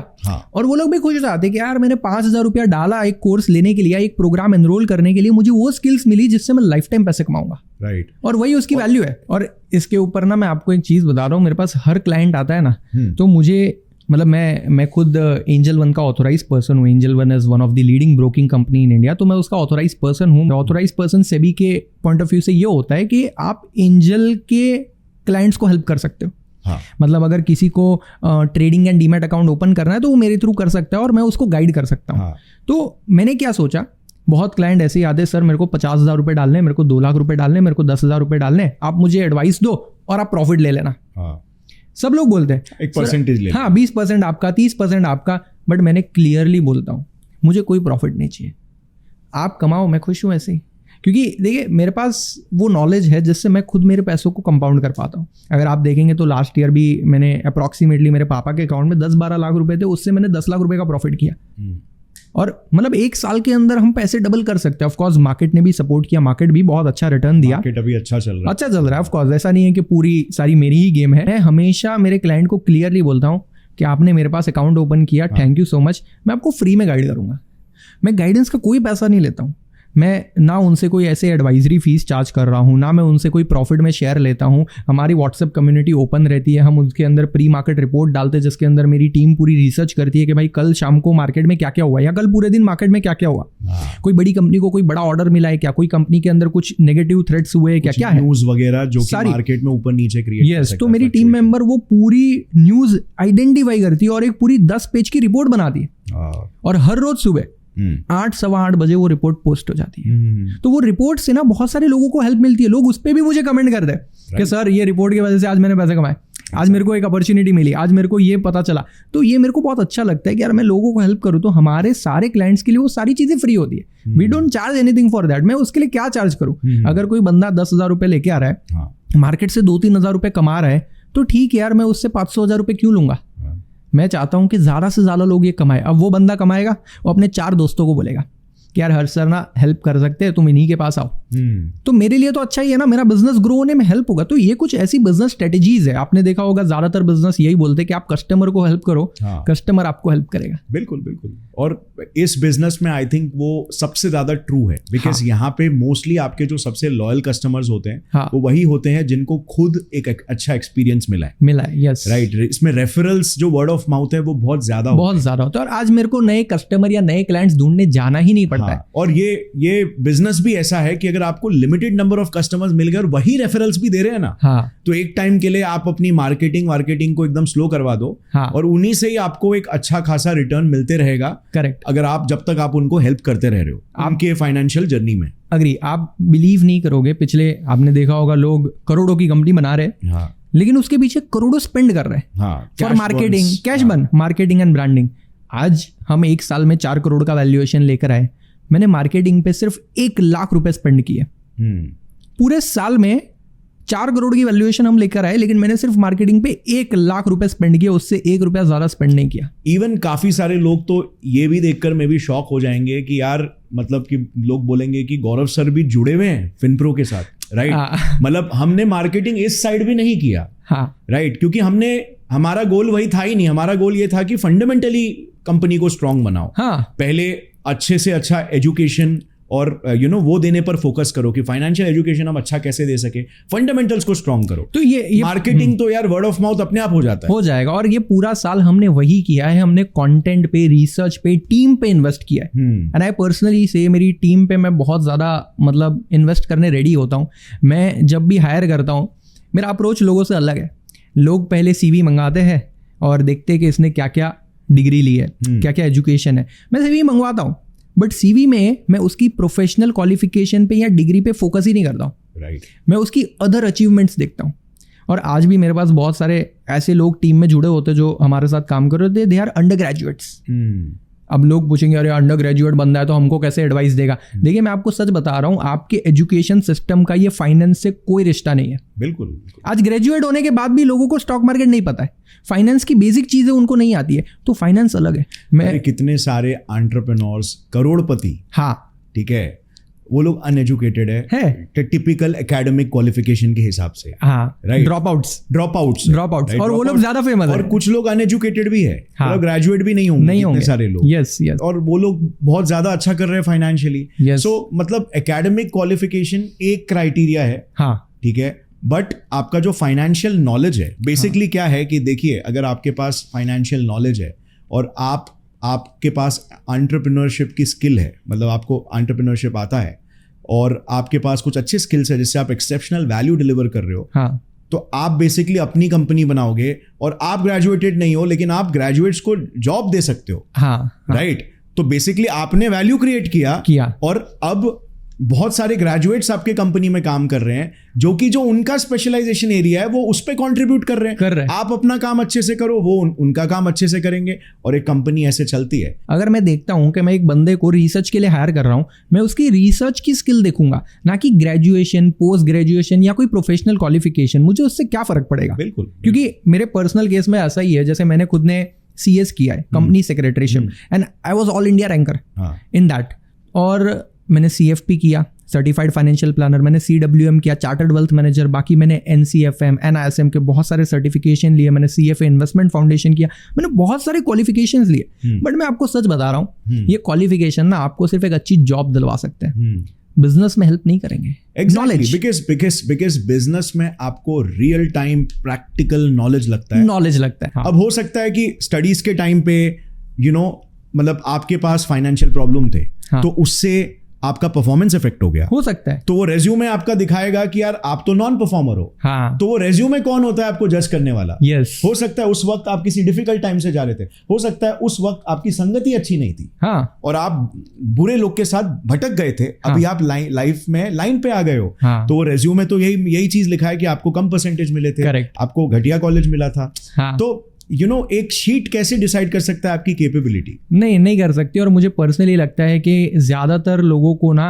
ऐसा ही अप्रोच रखना चाहिए फॉर हायरिंग, कि आप जो फील्ड के लिए या जो काम के लिए बंदे को हायर कर रहे हो ना, उसकी वही स्किल चेक करो। एग्जैक्टली। अदर देन, और वो भी एक टेक्निकल स्किल हो गया, बट उससे भी ज्यादा, हाँ, और भी चीजें, मतलब जो मैं पर्सनली वैल्यू करता हूँ वो ये है कि उस पर्सन का एटीट्यूड कैसा है, हाँ, बहुत इंपॉर्टेंट है। बिकॉज क्या होता है कि टीम्स में आप काम करते हो, करेक्ट, आप कभी भी अकेले काम नहीं करते, आप हमेशा टीम्स में काम करोगे, और अगर आपके एटीट्यूड इश्यूज है, आपको दूसरों से रिस्पेक्ट से बात करना नहीं आता, आपको दूसरों के साथ एक कोहेसिवली काम करना नहीं आता, आपके पास इमोशनल इंटेलिजेंस नहीं है कि आप अपने नेगेटिव इमोशंस को पॉजिटिवली कैसे डील करो उनके साथ, तो आप क्या करोगे, ग्रुप डायनामिक्स में आप सब रायता फैला दोगे, करेक्ट, ठीक है, आपके लोगों से झगड़े होंगे, हाँ, और वो झगड़ा बढ़ते जाएगा, हाँ। सो ग्रुप डायनामिक्स में क्या होता है कि कभी भी एक पर्सन भी खराब है ना, तो वो अगर कुछ पॉलिटिक्स करता है तो अगर 25 जन की टीम है तो 25 जन की टीम उससे इफेक्ट हो जाएगी, हाँ। क्यों? क्योंकि एक जन के पॉलिटिक्स से किसी एक का एक्सपीरियंस खराब हुआ, वहां पे वो डर गया, मे बी लाइक उसको ऐसा लगा यार पॉलिटिक्स हो गया, मेरे साथ कोई गलत कर रहा है, हाँ, मे बी XYZ फ्रेंड या मे बी कंपनी, वो किसी और से बात करेगा, कोई और किसी से बात करेगा, फिर ग्रुपिज्म होगा, हाँ, और ओवरऑल एक पूरा लैक ऑफ ट्रस्ट का कल्चर क्रिएट हो जाएगा, हाँ। अब इससे क्या है कि वो पूरे 20 के 25 लोग जितने भी हैं वो सारे के सारे लैक ऑफ ट्रस्ट में आ गए हैं। वो अपने आसपास के कॉलीग्स को ट्रस्ट नहीं कर सकते, वो कंपनी को ट्रस्ट नहीं कर सकते, मैनेजमेंट को ट्रस्ट नहीं कर सकते, और ट्रस्ट ही तो सेंटर स्टोन है, हाँ। तो इसीलिए he should be a very good player, और इसीलिए जो उनके जो कोर पर्सनालिटी ट्रेट्स है, हाँ, क्या उसमें हंगर है, हाँ, राइट, कि क्या वो खुद लाइफ में आगे बढ़ना चाहता है, क्या उसमें ग्रोथ माइंडसेट है, हाँ। बहुत सारे लोगों को अगर कोई एक्स्ट्रा काम दिया जाता है तो उसको ऐसे लेते हैं कि यार मेरा ये पोर्टफोलियो नहीं है, मुझे नहीं करना है, right, but then there are people who take it like oh नया चीज सीखने मिलेगा, यस, तो ये सारे एटीट्यूड होना चाहिए। सो आई थिंक एटीट्यूड एक बहुत इंपॉर्टेंट है, क्योंकि मुझे ऐसा लगता है कि अगर एटीट्यूड बंदे का सही है ना, हाँ, तो कोई भी चीज सीख जाएगा, राइट। तो एक बार के लिए उसका स्किल थोड़ा लो है, हाँ, काम चल सकता है। हाँ बट एक बार के लिए अगर उसका स्किल हाई है लेकिन उसका एटीट्यूड लो है ना, तो आप क्या, भगवान भी उससे काम नहीं करा सकता। नहीं करा सकता। हाँ बट मेरे केस में एक बेनिफिट है, क्योंकि मैं हमेशा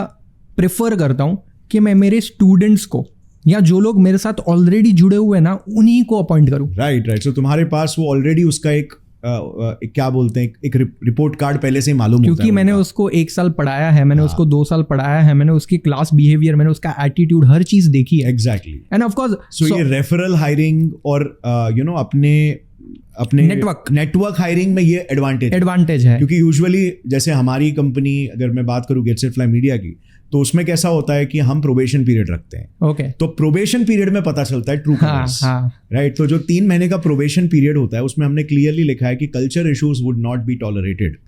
कल्चर इश्यूज में भी हमने पूरा डेमोन्स्ट्रेट किया है कि क्या क्या है, मतलब एग्जैक्टली बिहेवियर्स और एटीट्यूड्स बताया है कि ये चीजें अगर पता चलती है, प्रूव होती है विद एविडेंस कि ये चीज हुई है, so that means you are not a cultural fit. Right. So हम मेक श्योर करते हैं कि हम अपने कंपनी का भी कल्चर एकदम रखे, बहुत अच्छा रखे।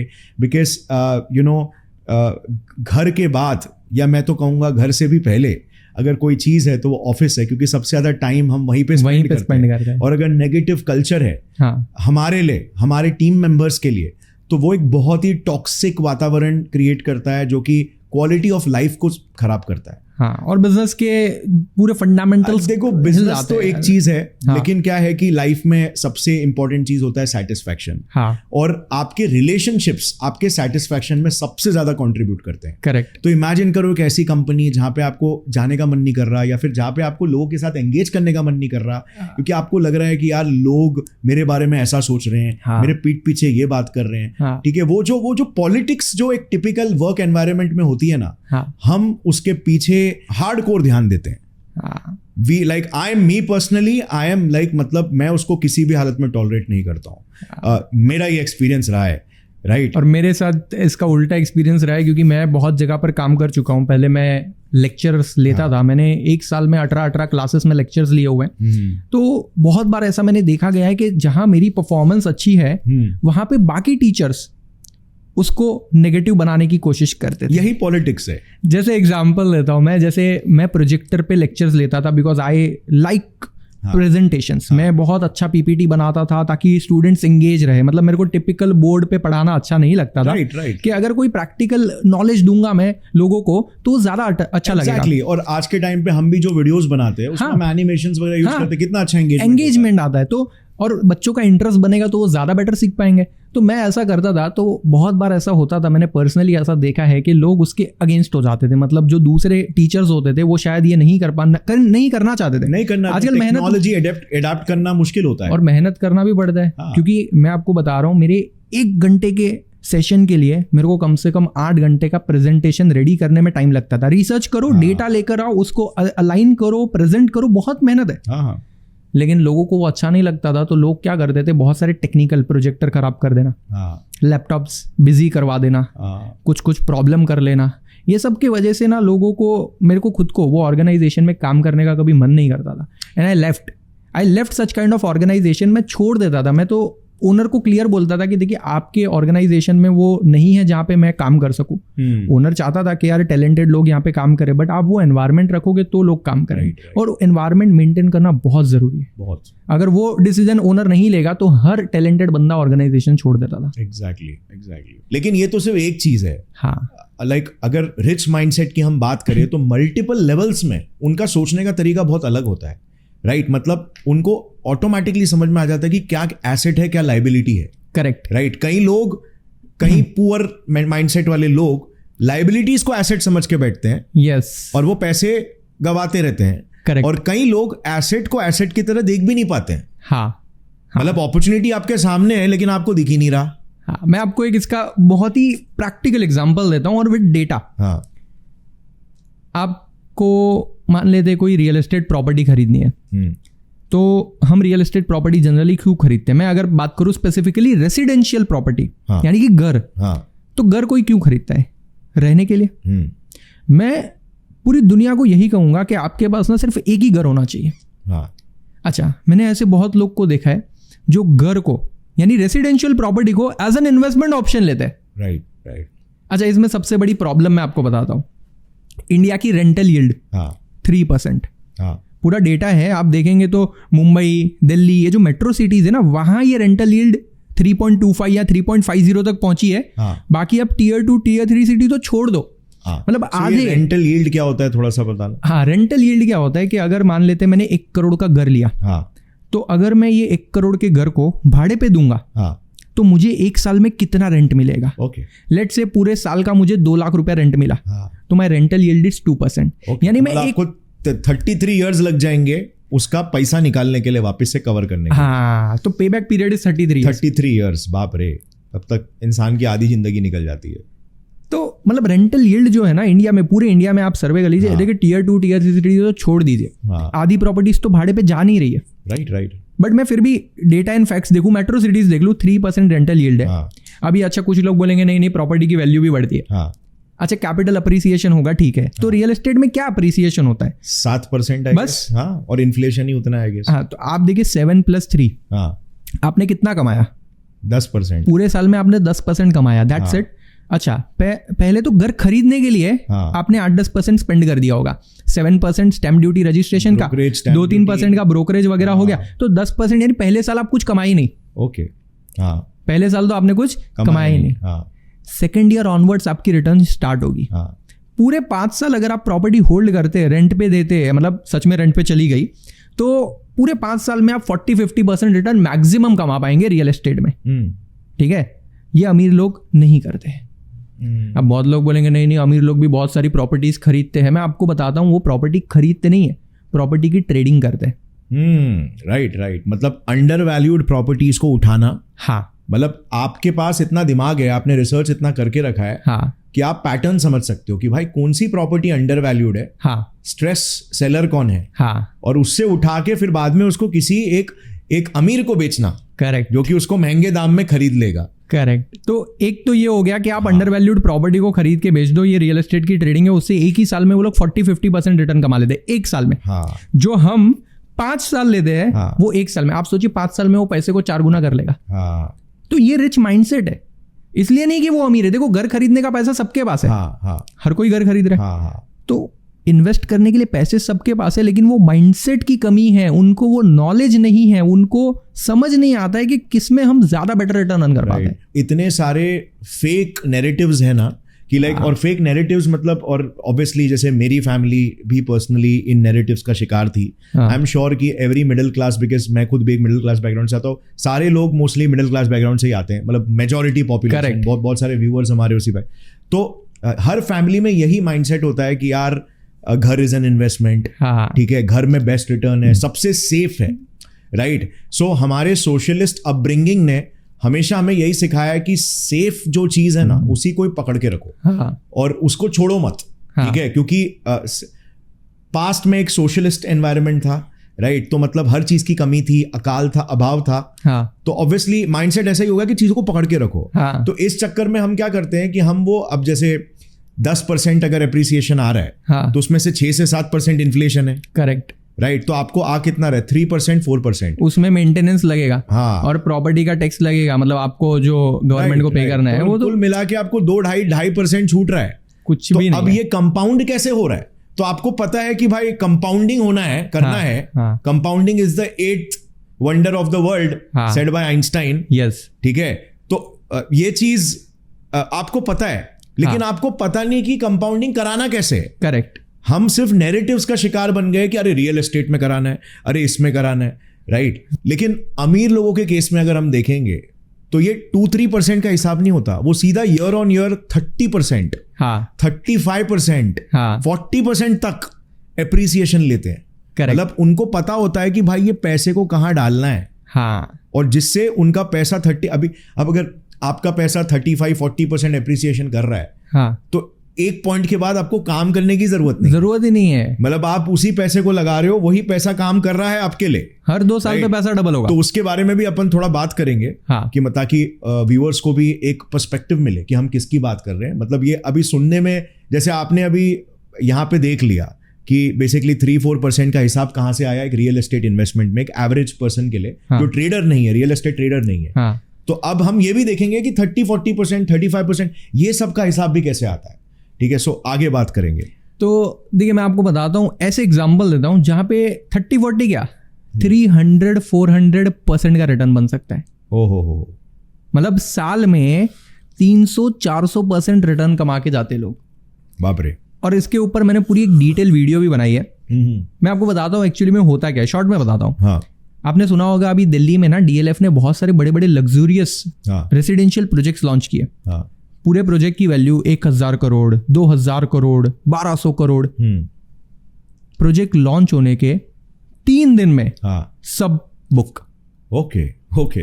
अच्छा, सब ट्रेडर्स ने खरीद लिया रहेगा शायद। हाँ, अभी इसमें हुआ क्या मैं आपको बताता हूँ। लोगों को लगता है कि यार ये तो देखो यार क्या मतलब डिमांड है घर की, 3 दिन में सारे फ्लैट्स बुक हो जा रहे हैं। इतने करोड़ों के, एक फ्लैट 7-8 करोड़ का है। ठीक है, ऐसा छोटा मोटा फ्लैट नहीं, एकदम लग्जरियस। तो लग्जरियस। तो एक्चुअली में इसमें गेम क्या है मैं आपको बताता हूँ। ये जब रियल एस्टेट कंपनियां होती है या ये जो बिल्डर्स होते हैं, ये लोग क्या करते हैं, अपना जब भी एक प्रॉपर्टी लॉन्च करना होता है तो अभी जो गवर्नमेंट अप्रूवल लेने से पहले ही ये लोग अनाउंस कर देते सेल। ओके, कि भाई मैंने ये प्रोजेक्ट बनाना है, ये प्रोजेक्ट का ये लेआउट रहेगा, प्लान व्लान सब रेडी है, आपको बुकिंग करना है तो बुकिंग स्टार्ट कर दो। ओके, अमाउंट भरो। हाँ, तो इसमें क्या होता है, अभी मान लेते हैं कि मेरे पास 1000 प्रॉपर्टीज है जो मैं बेचना चाहता हूँ। मैं ये 1000 प्रॉपर्टीज को डिवाइड कर दूंगा 6-7 हिस्सों में। आपने सुना होगा फेज 1, फेज 2।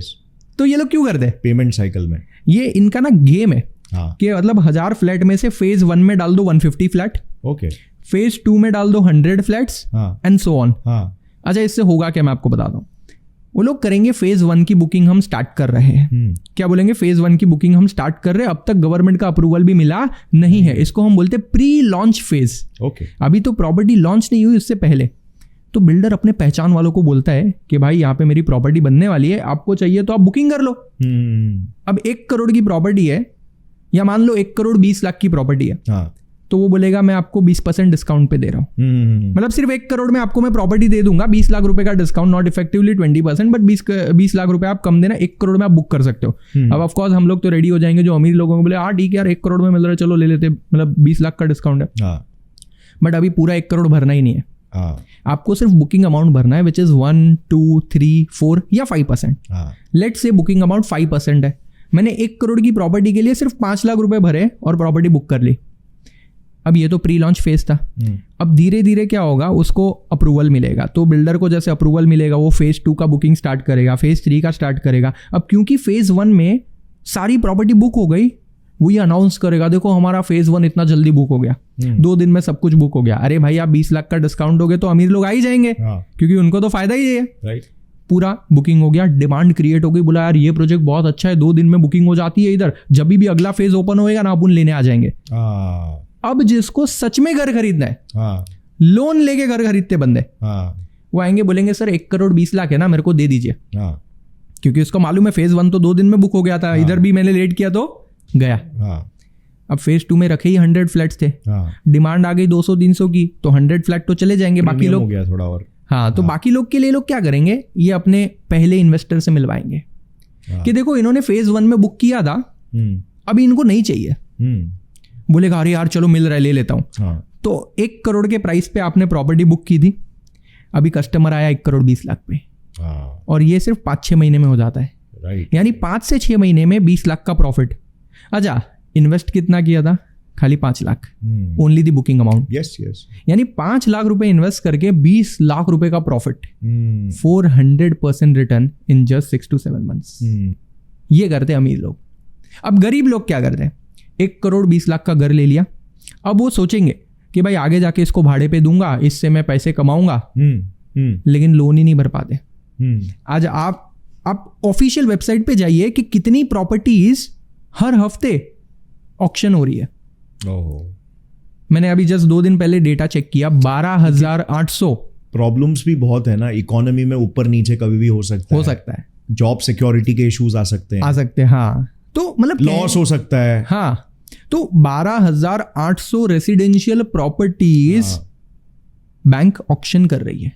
ओके, तो ये जो पुअर माइंडसेट के लोग होते हैं ना, उनको लगता है कि मैं घर खरीद लेता हूँ, 40,000 की EMI भर दूंगा और सब सेट हो जाएगा। मतलब यहाँ पे सिक्योरिटी के बारे में सोचना ही आपको इनसिक्योर कर सकता है। यस मतलब ये कोई सेंस नहीं बनता है। अरे यार तुम कमा रहे हो 60,000 रुपए, तो कहाँ से 40,000 की EMI भरोगे? और अगर 40,000 की EMI भर दोगे, 20,000 में घर चलाओगे, सेविंग क्या हुई? इन्वेस्टिंग क्या करोगे? आपका कंपाउंडिंग इफेक्ट कैसे होगा? थोड़ा हो गया तो पूरा कैलकुलेशन गया, फिर बैंक से प्रेशर आने लग जाएगा और बैंक तो ऑक्शन कर देगी, वो 6-8 महीने रुकेगी और क्या करेगी? आप पैसे नहीं भर रहे हो तो बेच देंगे। तो ये जो पुअर माइंडसेट है ना, वो यही है। तो पहला तो सबसे पहले real estate residential house properties are not investment, उसमें इन्वेस्ट नहीं करना चाहिए। रहने के लिए एक घर होना चाहिए, मैं मानता हूं। आपके पास वो स्किल होना चाहिए, हाँ, कि मतलब आप सीखे हुए ट्रेडर हो, हाँ, आप खिलाड़ी हो, आपको मालूम है कैसा क्या है। तो अगर आपके पास वो स्किल नहीं है तो आप उससे मत खेलो। ये वही बात हो गई जैसे आप स्टॉक ट्रेडिंग करते हो, हाँ, आपके पास स्किल नहीं है, तो जो वो 90% लोग 95% लोग पैसे गवाते हैं, उनके पास स्किल नहीं होता है, राइट। वो लोग ये सोचते हैं, वो यही सोचते हैं, करेक्ट। जैसे सब लोग प्रॉपर्टी खरीदने चले जाते हैं सोच के कि भाई उसको इतना फायदा हुआ, मुझे भी होगा, राइट। तो आपके पास वो स्किल होना चाहिए कि आपको मालूम होना चाहिए कब खरीदना है, कब बेचना है, करेक्ट। और तो कहाँ से खरीदना है, कहाँ से बेचना है। हाँ, तो यही सबसे बड़ी प्रॉब्लम है, मतलब फाइनेंशियली लोग इतने अवेयर नहीं है। हाँ। अच्छा, अभी मैं और ऐसा मतलब इसके हजारों एग्जाम्पल्स दे सकते हैं। ये हाँ, तो हमने रियल एस्टेट की बात, एक एग्जाम्पल है। ये तो हमने अभी थोड़े माइंडसेट की बात की, इन्वेस्टमेंट जो स्टॉक मार्केट को लेकर लोगों का क्या माइंडसेट है उसकी बात की। हाँ, बट ऐसे हर एरियाज में, स्विगी जोमेटो वाले एग्जाम्पल की भी बात की, करेक्ट। हर एरिया में ऐसे मतलब आपका नजरिया जो, जैसे तुमने कहा कि फाइनेंस एटीट्यूड, हाँ, तो आपका जो एटीट्यूड है, लोगों को इतना मालूम है कि पैसा कमा सकता है, हाँ, लेकिन लोगों को ये नहीं मालूम कैसे कमा सकते हैं। मतलब पैसा कमा सकता है तो आपको 2-3% नहीं कमाना है, हाँ, 2-3% तो ऐसे ही कोई भी कमा सकता है, मतलब ही नहीं। आई थिंक उससे ज्यादा तो बैंक में ही फिक्स डिपॉजिट से मिल जाएगा, यस, राइट। बट आपको ये सोचना है कि कैसे मतलब हम इसको डबल ट्रिपल कर सके, इफ नॉट दैट तो एटलीस्ट 25-30% तक कैसे पहुंचा सके, ताकि एक अच्छे लेवल पे कंपाउंडिंग हो। यस। और ये अमीर लोग यही करते हैं। आप मुझे बताइए कौन सा अमीर ऐसा है जिसने बैंक FD की हुई है? हाँ, कोई है ऐसा अमीर, कोई जो बैंक FD, मतलब कोई अमीर बैंक को थोड़ी ना कमाने देगा अपने पैसों से। वो लोग बैंक से लोन लेते हैं, हाँ, और बिजनेस में लगाते हैं। हाँ, leveraging is the, I can say, सबसे बड़ा एडवांटेज बन जाता है अमीर लोगों के लिए। एग्जैक्टली, बैंक से। और लेवरेज के बेसिस पर पूरी अमेरिका और जो भी डेवलप्ड कंट्रीज है उनकी पूरी इकोनॉमी खड़ी है सिर्फ लेवरेज के बेसिस पर। और क्या, मतलब पैसा है नहीं अभी, हाँ, लेकिन भविष्य में पैसा आ जाएगा, ठीक है। और उस विजन से पैसे निकाल लिए, लोन निकाल लिया, हाँ, और फिर उसको यूज किया उस पैसों को, और फिर वो पैसे क्रिएट कर लिए। तो थोड़ा सा बता सकते हो कि लेवरेज कैसा? आई थिंक ये भी एक टैक्टिक है जो काफी अमीर लोग यूज करते हैं, जो कि बहुत सारे लोग को मालूम नहीं। इनफैक्ट मुझे भी लाइक लेट्स से कि 1-1.5 साल पहले ही पता चला इसके बारे में। देखिए, मैं आपको बताता हूँ लेवरेजिंग एक्चुअली में है क्या। लेवरेजिंग में ना आप अपनी एग्जिस्टिंग सिक्योरिटीज या एग्जिस्टिंग असेट्स को मॉर्गेज कर दो और उसके अगेंस्ट लोन उठा लो। अब बैंक तो बैठा ही है लोन देने के लिए, बिल्कुल 8%, 9%, 10% ले लीजिए, हाँ, और ये पैसों को आप ऐसी जगह पर इन्वेस्ट करिए जहां से 20, 30, 40% रिटर्न बन रहा है, राइट। तो अभी मान लेते हैं मेरे पास 100 रुपए है, हाँ, ये 100 रुपए मैंने इन्वेस्ट कर दिया, उस पर मेरे को मिलने वाला है लेट से 30% रिटर्न, हाँ, 130 आने वाला है। बट अभी मैं क्या करूंगा, वो 100 रुपए इन्वेस्ट करके जो सिक्योरिटी मुझे मिली है ना, हाँ, मैं उसको मॉर्गेज कर दूंगा, मैं उसको प्लेज कर दूंगा, हाँ, और उसके अगेंस्ट मैं लोन ले लूंगा। Okay. मान लेते वो 100 रुपए के अगेंस्ट मेरे को सिर्फ 50 रुपए का भी लोन मिला, हाँ, ये 50 रुपए को मैं फिर से 30% अर्न करने लगाऊंगा, हाँ, तो मेरे को 50 रुपए पे फिर से 15 रुपए का प्रॉफिट होगा, हाँ, तो इन टोटल मैंने 30 + 15 यानी 45 कमा लिए। Okay. बैंक कितना इंटरेस्ट लेगा? 10% लेगा। जो 50 रुपए की लोन उसने मेरे को दी है तो हार्डली 5 रुपया लेगा। तो मैंने क्या किया, मैंने लेवरेजिंग की हेल्प से 30 के जगह पे 40% रिटर्न कर लिया, राइट। और बैंक का भी फायदा हुआ, उसने अपना परसेंटेज ले लिया, बैंक ने एक मिनिमम। तो बेसिकली ये हुआ कि FD में बैंक आपका कमा रहा है, हाँ, और लेवरेज में आप बैंक से कमा रहे हो। तो ये एक फंडामेंटल डिफरेंस है, सिर्फ और सिर्फ माइंडसेट का खेल है ये, करेक्ट। आपका नजरिया। आपको अगर पता है कि भाई बैंक के पैसे से मैं प्रॉफिट कैसे कमाऊं, हाँ, ठीक है, और बाकी बैंक तो दुनिया के पैसे से खुद प्रॉफिट कमा रही है, तो अब लाइक कंप्लेन करने वाले कर सकते हैं कि यार अमीर लोग जो है उनके पास बहुत एडवांटेज है, ये है वो है, उनको सब मिल जाता है, लेकिन बैंक तो आपके लिए भी है, सबके लिए है, और मतलब एक मिडिल क्लास के लिए भी है, एक अमीर के लिए भी है, और एक गरीब के लिए भी है। यस, सिर्फ फर्क ये है कि आप यूटिलाइज कैसे करते हो। हाँ, तो और वो फाइनेंशियल एजुकेशन बहुत क्रूशियल है। यस, अभी मैं आपको सच बता रहा हूँ, आपके जो व्यूअर्स होंगे उसमें से 50% लोगों को लेवरेजिंग तो पहली बार सुना होगा लोगों ने। अरे मैंने खुद एक डेढ़ 2 साल पहले सुना। हाँ, तो जबकि मैं मतलब एक डिसेंट लेवल तक घुसा हुआ था, मुझे ये चीज मालूम था कि ये अमीर लोग मतलब यूएस जैसे कंट्रीज में करते हैं, बट मुझे ये नहीं मालूम था कि इंडिया में भी ऐसा मतलब ऐसे ऑप्शंस है। अरे इंडिया में भी आज फॉरेन कंट्री के जैसे बहुत ऑप्शंस अवेलेबल है, हाँ। बट ना लोग उसको जानने की कोशिश नहीं कर रहे। बिल्कुल। अब आप गूगल कर लीजिए, मैं आपको बताता हूँ, there is something called as AIF, okay, alternative investment funds. अमीर लोग क्या करते हैं? अमीर लोग क्या म्यूचुअल फंड में पैसे डालेंगे? ऑफ कोर्स नॉट, क्योंकि म्यूचुअल फंड से भी एक लेवल ऊपर है। हाँ। म्यूचुअल फंड में क्या होता है कि आपको सालाना 15-20% का रिटर्न मिल जाता है, मार्केट बहुत अच्छी चली तो 25%, राइट, ठीक है, और कुछ एक्सेप्शनल केस रहा तो अलग बात है। स्मॉल कैप, हाँ, जो अच्छा आधे लोगों तो म्यूचुअल फंड सिलेक्ट करने नहीं आता है। राइट, तो वो भी एक बार एक ब्रश अप कर लेते हैं। देखिए ऐसा है, मेरे पास अभी मैं आपको एक फैक्ट बताता हूँ। कुछ दिन पहले मेरे पास एक क्लाइंट आया था, वो क्लाइंट को 50,000 की SIP करनी है। मतलब म्यूचुअल फंड में इन्वेस्ट करने के 2 अलग अलग ऑप्शन है। एक तो आप लमसम पैसे डाल दीजिए, आपके पास 2-4 लाख 10-15 लाख है, डाल दिया और भूल जाइए, वो ग्रो होते रहेंगे। और दूसरा ऑप्शन है हर महीने डालिए। तो क्लाइंट आया, बोल रहा है यार मेरा सैलरी बहुत अच्छा खासा है, कम से कम उसका 1.5-2 लाख का सैलरी होगा पर मंथ। तो वो उसने मुझे बोला कि मेरे को 50,000 पर मंथ इन्वेस्ट करना है। ओके, तो मैंने बोला अच्छी बात है, 50,000 का SIP करना है आपको, तो ठीक है मैं आपको बताता हूँ अच्छे अच्छे फंड्स कौन से रहेंगे, मुझे आप बताइए टेन्योर कितना। क्योंकि ये सारे क्वेश्चन हमें क्लाइंट को पूछने पड़ते हैं।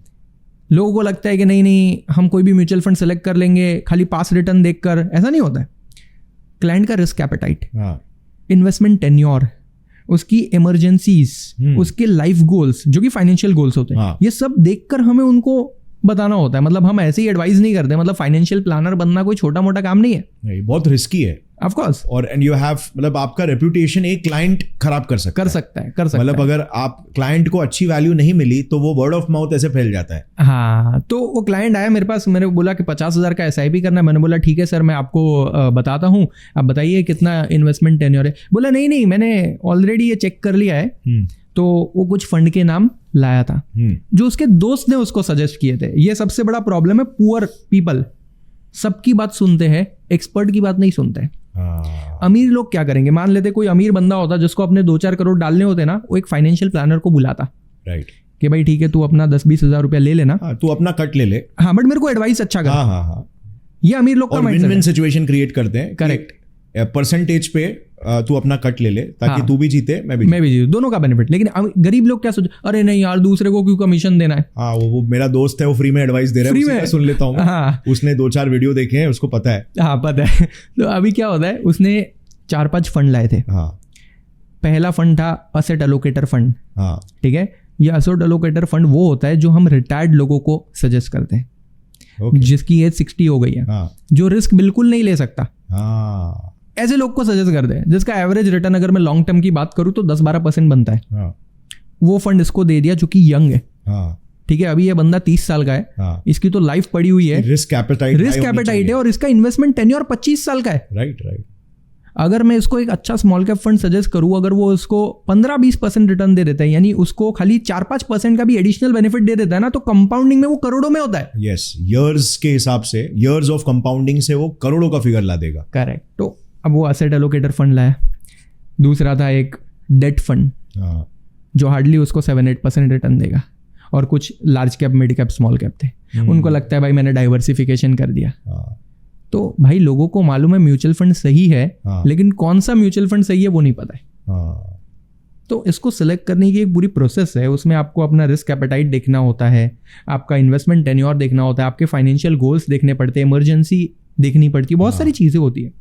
अगर आप वो सारा कुछ देख के फिर डिसीजन लोगे तो राइट डिसीजन होगा। Right, but it's not so complicated. No, it is not so complicated. इतना कॉम्प्लिकेटेड नहीं है, एक कॉमन इंसान भी उसको समझ सकता है अगर थोड़ा सा वो एजुकेशन ले तो फाइनेंस। करेक्ट। अगर वो एफर्ट, ये सब चीजें हमें सिखाते कहाँ हैं? मतलब अगर स्कूल्स में देखे, कॉलेज में देखे, और ये मतलब दिस ब्लोज माय माइंड कि मतलब हमें सारी चीजें सिखाई जाती है। हमें अलजेब्रा सिखाया जाता है, ट्रिग्नोमेट्री सिखाया जाता है, पाइथागोरस थ्योरम सिखाया जाता है, इसके भी मीम्स आते हैं। डेली बेसिस पे कोई प्रैक्टिकल एप्लीकेशन ही नहीं है। लेकिन भाई आप पैसा रोज लेना देने का काम रोज करते हो आप, ठीक है, आप आप जॉब करते हो, आप काम करते हो just for the purpose of so that you can earn money and have a sustainable life. Correct. और पैसे के बारे में नहीं सिखाते। तो ये जो रूल होता है कि 20% लोग पूरा 80% इकोनॉमी कंट्रोल कर रहे हैं, वो इसीलिए है ना, क्योंकि वो 20% लोगों ने अपने एफर्ट्स डाल के आपसे बेटर किया। ऐसा तो नहीं है कि उनके पास 24 घंटे से ज्यादा टाइम है, या ऐसा भी नहीं है कि उनके पास बहुत ज्यादा एनर्जी है, सुपर ह्यूमन से वो, राइट, कि वो एक दिन में इतना काम कर लेते, 100 गुना ज्यादा काम कर लेते, राइट। तो वो किसी अलग तरीके से सोच रहे। हाँ, तो ये जो फाइनेंशियल एजुकेशन है, ये आई थिंक लोगों तक पहुंचना बहुत जरूरी है। और इसीलिए जब तुम ये प्रोजेक्ट के बारे में पिच कर रहे थे कि ऐसा ऐसा आइडिया है, ये सारी चीजें करके, तो मुझे ये विजन काफी अच्छा लगा। लेकिन मैं जो कोर कैटेगरी मैंने पकड़ा था, वो पकड़ा है साइंस, क्योंकि साइंस से मेरा बहुत क्लोज वास्ता है। साइंस को मैंने अपने लाइफ में यूज किया, और फाइनेंस भी एक साइंस है। करेक्ट, ठीक है। इनफैक्ट आपके लाइफ के डिफरेंट डोमेन्स होते हैं, तो आपका जो फिजिकल फिटनेस हो गया, आपका मेंटल फिटनेस हो गया, आपके रिलेशनशिप्स, आपका सोशल लाइफ, आपका लॉन्ग टर्म पर्पस, ये सारा साइंस है। तो उसमें फाइनेंशियल लाइफ भी आ गया। तो मैं वही सोच रहा था कि यार मैं साइंस से लाइफ को ऑप्टिमाइज तो करा ही रहा हूँ, करेक्ट, लोगों को साइंटिफिक माइंडसेट तो दे ही रहा हूँ, तो साथ में अभी फाइनेंशियल नॉलेज वाला भी अगर हमारे पास एक चैनल हो जाए, एक हमारे पास एक कंपनी हो जाए जो लोगों को फाइनेंशियल नॉलेज भी ग्रांट कर सके, तो हम अब एक होलसम वैल्यू लोगों को प्रोवाइड कर सकते हैं। Yes, right. तो ये मेरा पर्सनल मोटिवेशन था इस चीज को लेकर। तो हमने एक पूरा एक स्ट्रक्चर क्रिएट किया है, उसमें अलग अलग लेवल्स बनाए हैं। तो अगर मान लेते कोई ऐसा बंदा आता है जिसको कुछ भी नहीं आता है, वो यहाँ आता है बट उसको चाहिए मैं ब्रश अप कर लूँ और बहुत ही डिटेल में सीख लूँ, तो हम पूरा फाइनेंशियल लिटरेसी प्रोग्राम चलाते हैं। ठीक है, ये फाइनेंशियल लिटरेसी प्रोग्राम में हम जीरो से, मतलब सिंपल इंटरेस्ट, बेसिक कॉन्सेप्ट्स, पूरे बेसिक कॉन्सेप्ट, सिंपल इंटरेस्ट क्या, कंपाउंड इंटरेस्ट क्या, म्यूचुअल फंड क्या, बॉन्ड्स क्या, डिबेंचर्स क्या, फिर ये म्यूचुअल फंड सेलेक्ट कैसे करना है, दैट इज वेरी इंपॉर्टेंट, क्योंकि म्यूचुअल फंड क्या है वो सब बता देंगे, लेकिन साला सही कौन सा है वो कौन बताएगा। तो मैं उस पर फोकस करता हूँ, हमारी पूरी टीम उसी में लगी होती है कि हम जो वैल्यू देना उससे सच में बंदे का फायदा हो जाए, कि उसका इतना फायदा हो जाए कि वो हमेशा हम लोग को बोले यार बहुत अच्छा किया। And if you look at it यार, कि अगर मतलब आपको 1000 रुपए या थोड़े से रुपए में आपको एक मतलब एक बहुत ही अच्छी एडवाइस मिल सकती है, जिससे आपका एक अप्रोच मिल सकता है कि अगर आप म्यूचुअल फंड भी सिलेक्ट कर रहे हो तो कैसे आपको 10-15% की जगह पे 20-25% रिटर्न मिल सकता है। तो ये 10-15% का extra return over a period of time करोड़ों में कंपाउंड होगा। करेक्ट, लेकिन इंडियन लोगों की मेंटालिटी बहुत अलग है, और ये मैंने समझा जब मैं ग्राउंड लेवल पे लोगों के साथ काम कर रहा था। हम लोग बहुत सारी स्कूल्स में, बहुत सारी कॉलेजेस में सेशंस लेते हैं, ये फाइनेंशियल लिटरेसी के पूरे सेशंस लेते हैं, लेकिन मैं टारगेट करता हूँ बच्चों को एज वेल एज पेरेंट्स को, क्योंकि मुझे पता है कि बच्चे तो समझेंगे, साथ में पेरेंट्स की साइकोलॉजी भी चेंज होनी चाहिए। राइट, पेरेंट्स को भी चेंज मालूम पड़ना चाहिए कि क्या। मैं आपको एक सबसे बड़ा प्रॉब्लम बताता हूँ। आज आपने देखा होगा किसी भी स्कूल में 1 साल की सीबीएसई बोर्ड आप ले लीजिए, ऐसे स्टेट बोर्ड में थोड़ी कम फीस होती है, बट सीबीएसई बोर्ड में अगर आप देखिए तो सालाना on an average private schools जो चल रही है 1-1 लाख रुपए फीस चल रही है। पेरेंट्स रेडी है, ठीक है, 1 लाख रुपए लो, मेरे बच्चों को 1 साल पढ़ाओ, ठीक है, लेकिन वही अगर उनको कोई स्किल्स सिखाने के लिए, प्रैक्टिकल स्किल्स लाइफ में बहुत ज्यादा काम आने वाली है, उसके लिए उनको 5,000 भी स्पेंड नहीं करना है। ये सबसे बड़ा प्रॉब्लम है। राइट, जब ये लोग इस मेंटेलिटी से बाहर निकलेंगे ना, तब इंडिया डेवलप होगा।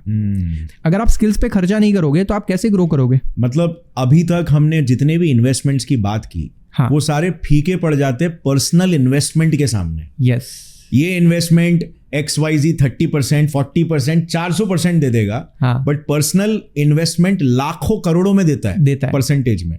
राइट, सो मतलब अगर हम बात करें दुनिया के जितने भी सक्सेसफुल लोग हैं, वो सबके कैबिनेट्स भरे होते हैं बुक्स से।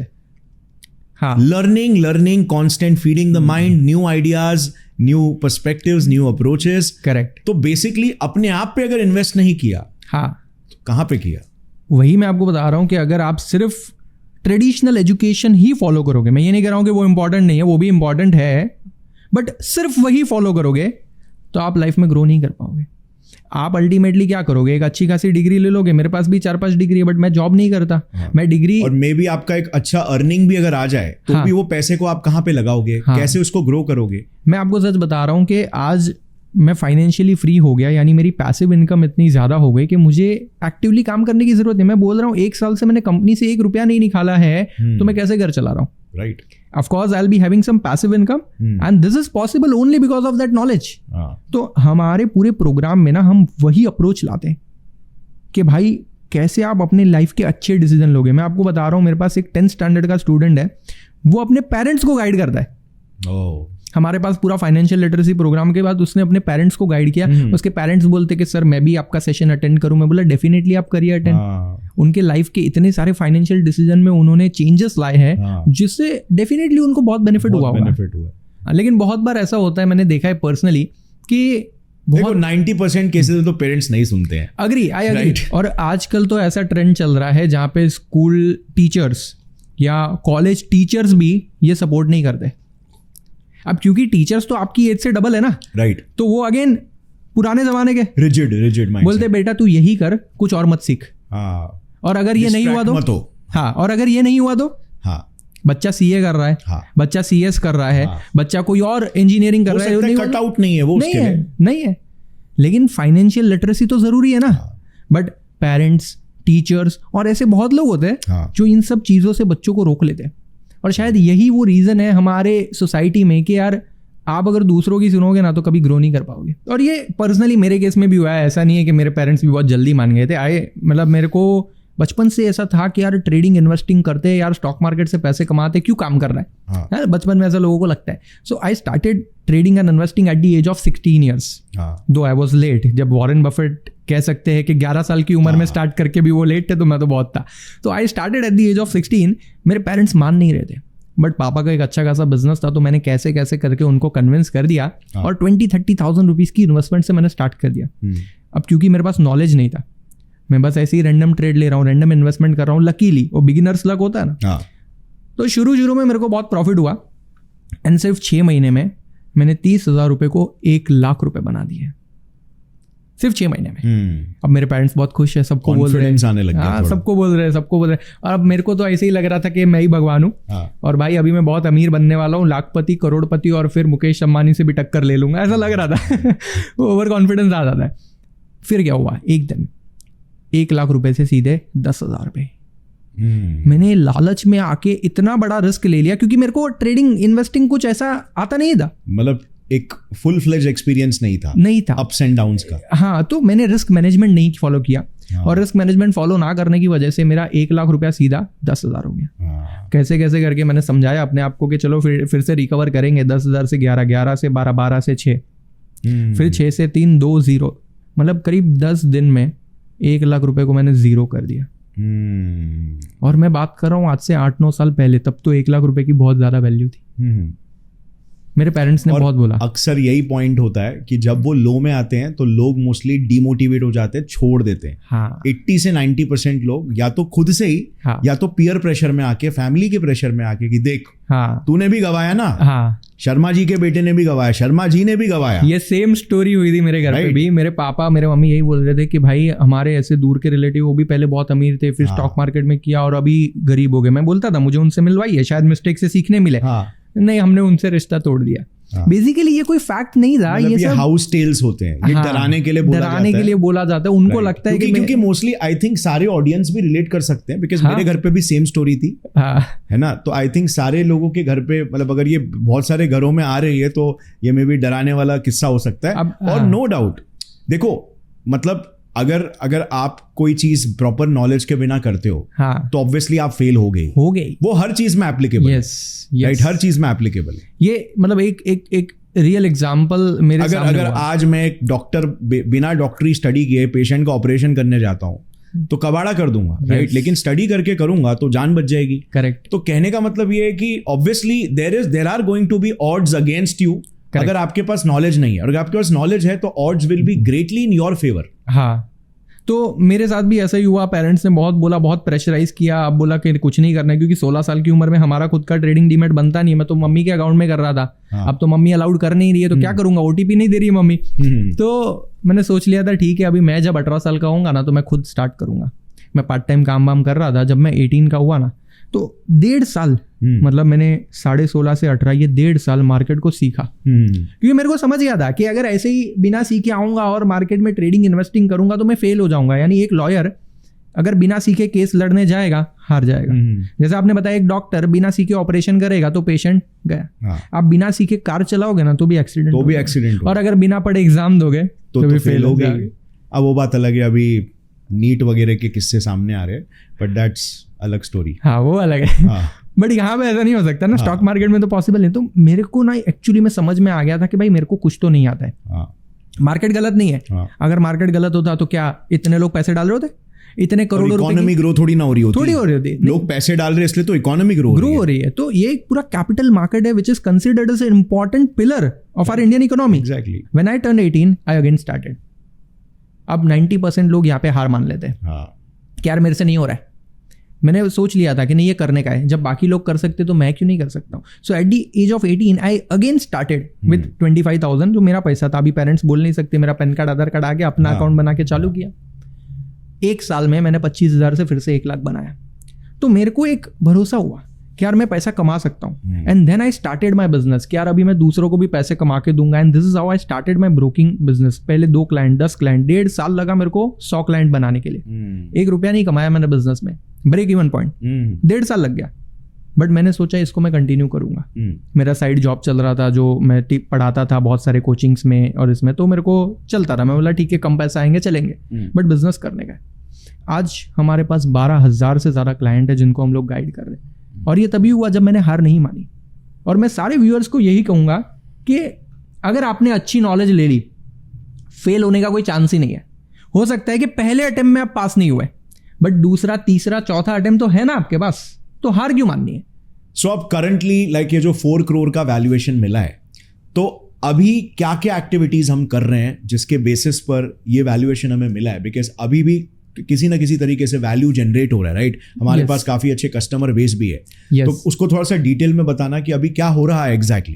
तो रिसेंटली अभी हम लोग ने क्या किया है, हम लोग ने पिछले 1 साल में बहुत सारे इंटेलेक्चुअल असेट्स क्रिएट किए। यानी कि हमने कंटेंट क्रिएट किया, हमने उसकी वैल्यू क्रिएट की, हमने कस्टमर का फीडबैक लिया, यानी कि प्रोडक्ट मार्केट फिट आइडेंटिफाई कर लिया। प्लस हमने कुछ टीम मेंबर्स लिए हैं जो कि लॉयल है। और जैसा मैंने बताया कि वो मेरे स्टूडेंट्स हैं तो मुझे उन पर पूरा भरोसा है, मैंने उनको गाइड किया है। अच्छा, मैं उनको हमेशा एक लिबर्टी देता हूँ कि आप कैसे अपनी वैल्यू ऐड करो। तो उसके लिए हर हफ्ते या 8-10 दिनों में हम एक सेशन रखते हैं जिसमें मैं पर्सनली उनको गाइड करता हूँ। अदर देन बिजनेस, उनकी फाइनेंशियल नॉलेज या उनकी ओवरऑल डेवलपमेंट के लिए मैं उनको हेल्प कर रहा हूँ। तो इससे हो क्या रहा है, ओवरऑल हमारी ऑर्गेनाइजेशन के अंदर हमने एक तो इंटेलेक्चुअल असेट क्रिएट कर दिया, दूसरा हमने एक टीम क्रिएट की जो टीम अपने आप में ग्रो कर रही है। राइट। भले नंबर्स में ग्रो ना हो लेकिन नॉलेज में कर रहे हैं। मतलब पहले जो लोग मेरे पास सिर्फ 1 काम कर पा रहे थे, आज वही बंदा दिन में 3 काम कर पा रहा है। तो ये कैसे हुआ? मैंने उनकी एफिशिएंसी पे काम किया, मैंने उनको सारी चीज़ें सिखाई, क्योंकि मैं पर्सनली पहले से बहुत सारी चीज़ें मल्टीटास्क कर रहा था। तो मैंने उनको समझाया कि कैसे आप टाइम मैनेज करो, कैसे कम से कम टाइम में आप अपना काम कंप्लीट कर सकते हो, परफेक्ट कैसे हो सकते हो, रिसर्च कैसे जल्दी होती है, सब मैंने उनको सिखाया है। और ये टीम ही अल्टीमेटली हमारा असेट है, क्योंकि एक ऑर्गेनाइजेशन को अपनी टीम को असेट के जैसे देखना है, वही तो वैल्यू क्रिएट करके देंगे। तो आज के टाइम पे मेरी हर टीम मेंबर हमारे लिए काम कर रही है। इसके अलावा हमने बहुत सारे कोलैबोरेशंस किए हुए हैं, कुछ स्कूल्स, कुछ कॉलेजेस में, और कुछ MBA कॉलेजेस में तो मैं गेस्ट लेक्चर्स भी लेता हूँ। इसके अलावा कुछ कोचिंग क्लासेस। देखिए, शुरुआत करनी है ना तो हम छोटे से भी कर सकते हैं। मैं आपको पर्सनली बता रहा हूँ, मैं ऐसे कोचिंग क्लासेस जहाँ 20 बच्चे हैं लेकिन वो क्लास ओनर ये चाहता है कि उनकी ग्रोथ हो, उधर भी जाता हूँ। मैं उनसे भी कोलैबोरेट करता हूँ। मैं नहीं देखता हूँ कौन छोटा है कौन बड़ा है, अरे मैं ही छोटा हूँ। मैं तो यही समझता हूँ यार मैं छोटा हूँ, मैंने अभी बिजनेस शुरू किया है, मेरा काम है ज़्यादा से ज़्यादा लोगों को फाइनेंशियल लिटरेसी देना। और कोई बचना नहीं चाहिए। ऐसा नहीं कि ये अमीर है, ये गरीब है, ये बड़ी स्कूल है तो इसी में जाओ, ये छोटी स्कूल है इसमें मत जाओ, ऐसा नहीं है। मैं तो ओपन हूँ। कल को कोई गवर्नमेंट स्कूल भी अगर मेरे को बोलती है, गवर्नमेंट स्कूल के प्रिंसिपल ट्रस्टीज मुझे बोलते हैं कि हमारी स्कूल में भी ये प्रोग्राम चलाना है, आई एम रेडी। मुझे क्या फ़र्क पड़ता है, क्योंकि मेरा तो अल्टीमेट विजन ही है कि मैं ज़्यादा से ज़्यादा लोगों को कवर करूँ और शायद इंडिया को पूरी तरीके से फाइनेंशियली लिटरेट बना। तो ये सारी चीज़ें हमारे बिजनेस की वैल्यू एडिशन कर रही है। और आज भी बहुत सारे लोग या बहुत सारे कोचिंग क्लास ओनर्स हमसे कोलैबोरेट करना चाहते हैं। और धीरे धीरे सारी चीज़ें चल रही है, अंडर प्रोसेस है, हम लोग धीरे धीरे वो प्रोसेस देखते हैं, क्योंकि बहुत सारे चेक्स होते हैं ना, जैसे आपने बताया टीम के अंदर चेक्स होते हैं, वैसे कोलैबोरेशंस भी होते हैं। अब मुझे किसके साथ जुड़ना है वो भी एक डिसीजन है। एग्जैक्टली। जैसे मैंने आपके साथ जुड़ने का भी डिसीजन इसलिए लिया क्योंकि मुझे लगा आपका जो लॉन्ग टर्म विजन है ना वो वैल्यू एडिशन वाला है। अगर मनी माइंडेड पर्सन होता ना तो मैं पर्सनली नहीं ज्वाइन करता। मैं पहले ऑलरेडी 3-4 पार्टनरशिप बिजनेस चला चुका हूं, तो मुझे पता है कि पार्टनर्स क्या माइंडसेट से आते हैं। और सच में बताऊं तो 60-70% लोगों का माइंडसेट होता है मनी माइंडेड, कि यार बिजनेस शुरू करो, इंस्टेंट मनी, पैसा कमाना चाहिए। कस्टमर को क्या वैल्यू जा रही है कोई फर्क नहीं पड़ता है, लॉन्ग टर्म में क्या हो रहा है कोई फर्क नहीं पड़ रहा है, हम सोसाइटी में ओवरऑल क्या वैल्यू ऐड कर रहे हैं उससे भी फर्क नहीं पड़ता। क्योंकि 2 पैसे कमाने के बाद आपका ट्रस्ट मी लाइक आपका लास्ट गोल यही रहता है कि भाई मैं सोसाइटी के लिए क्या करूं। हाँ। अब आज जितने भी मतलब आप देखोगे अरबपति लोग हैं, हाँ। वो सब तो काम ही कर रहे हैं ना। हाँ। वो थोड़ी ना अपने पैसे एंजॉय कर रहे हैं पूरा टाइम और उन्होंने संन्यास ले लिया। नहीं। तो मतलब लास्ट में अगर आप कुछ ऐसा काम कर रहे हो जिसका कुछ नेट आउटपुट पॉजिटिव नहीं है, आई थिंक वो आपकी आत्मा को मार देगा। अब वो सारे पैसे आपके कोई काम के नहीं है, कोई काम के नहीं। राइट। और ये मेरा एक्सपीरियंस है, तो इसीलिए, और ये बहुत शुरुआत से ही। हाँ। तो इसीलिए आई थिंक कि लाइक मतलब जो भी इंसान मनी को बहुत ज्यादा प्रायोरिटाइज कर रहा है over impact and over contribution, over giving actual value, I strongly feel वो शायद से मिसडायरेक्टेड है। वो लॉन्ग टर्म में ग्रो नहीं हो पाएगा। और मैं आपको, वो ग्रो भी नहीं हो पाता है। हाँ। मैंने कितने सारे लोग को देखा है जो स्टार्ट करते हैं, वो मनी पे फोकस करते हैं।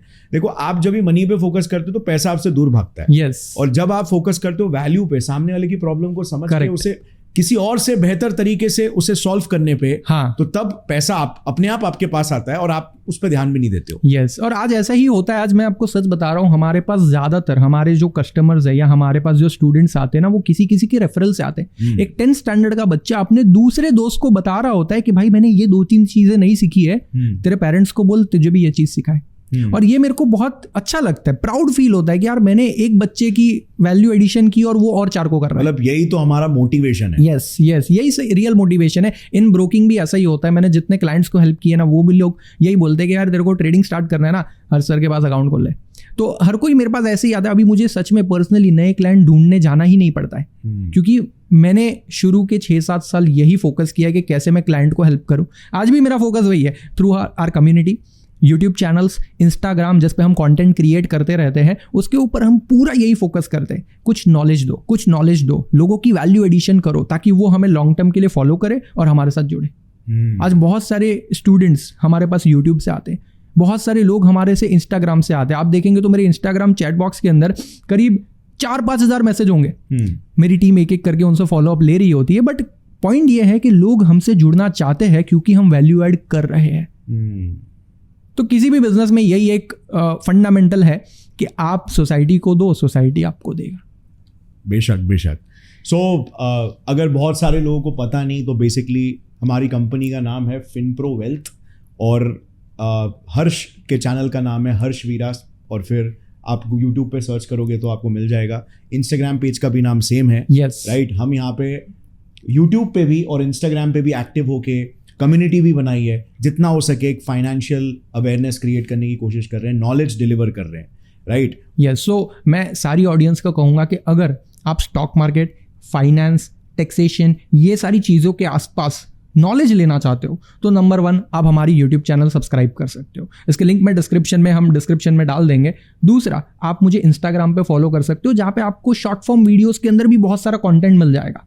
ठीक है। इसके अलावा आप हमारे प्रोग्राम के लिए भी रजिस्टर कर सकते हो। मेरी वेबसाइट की लिंक भी मैंने डाल दी है डिस्क्रिप्शन में, आप इसको चेक करना।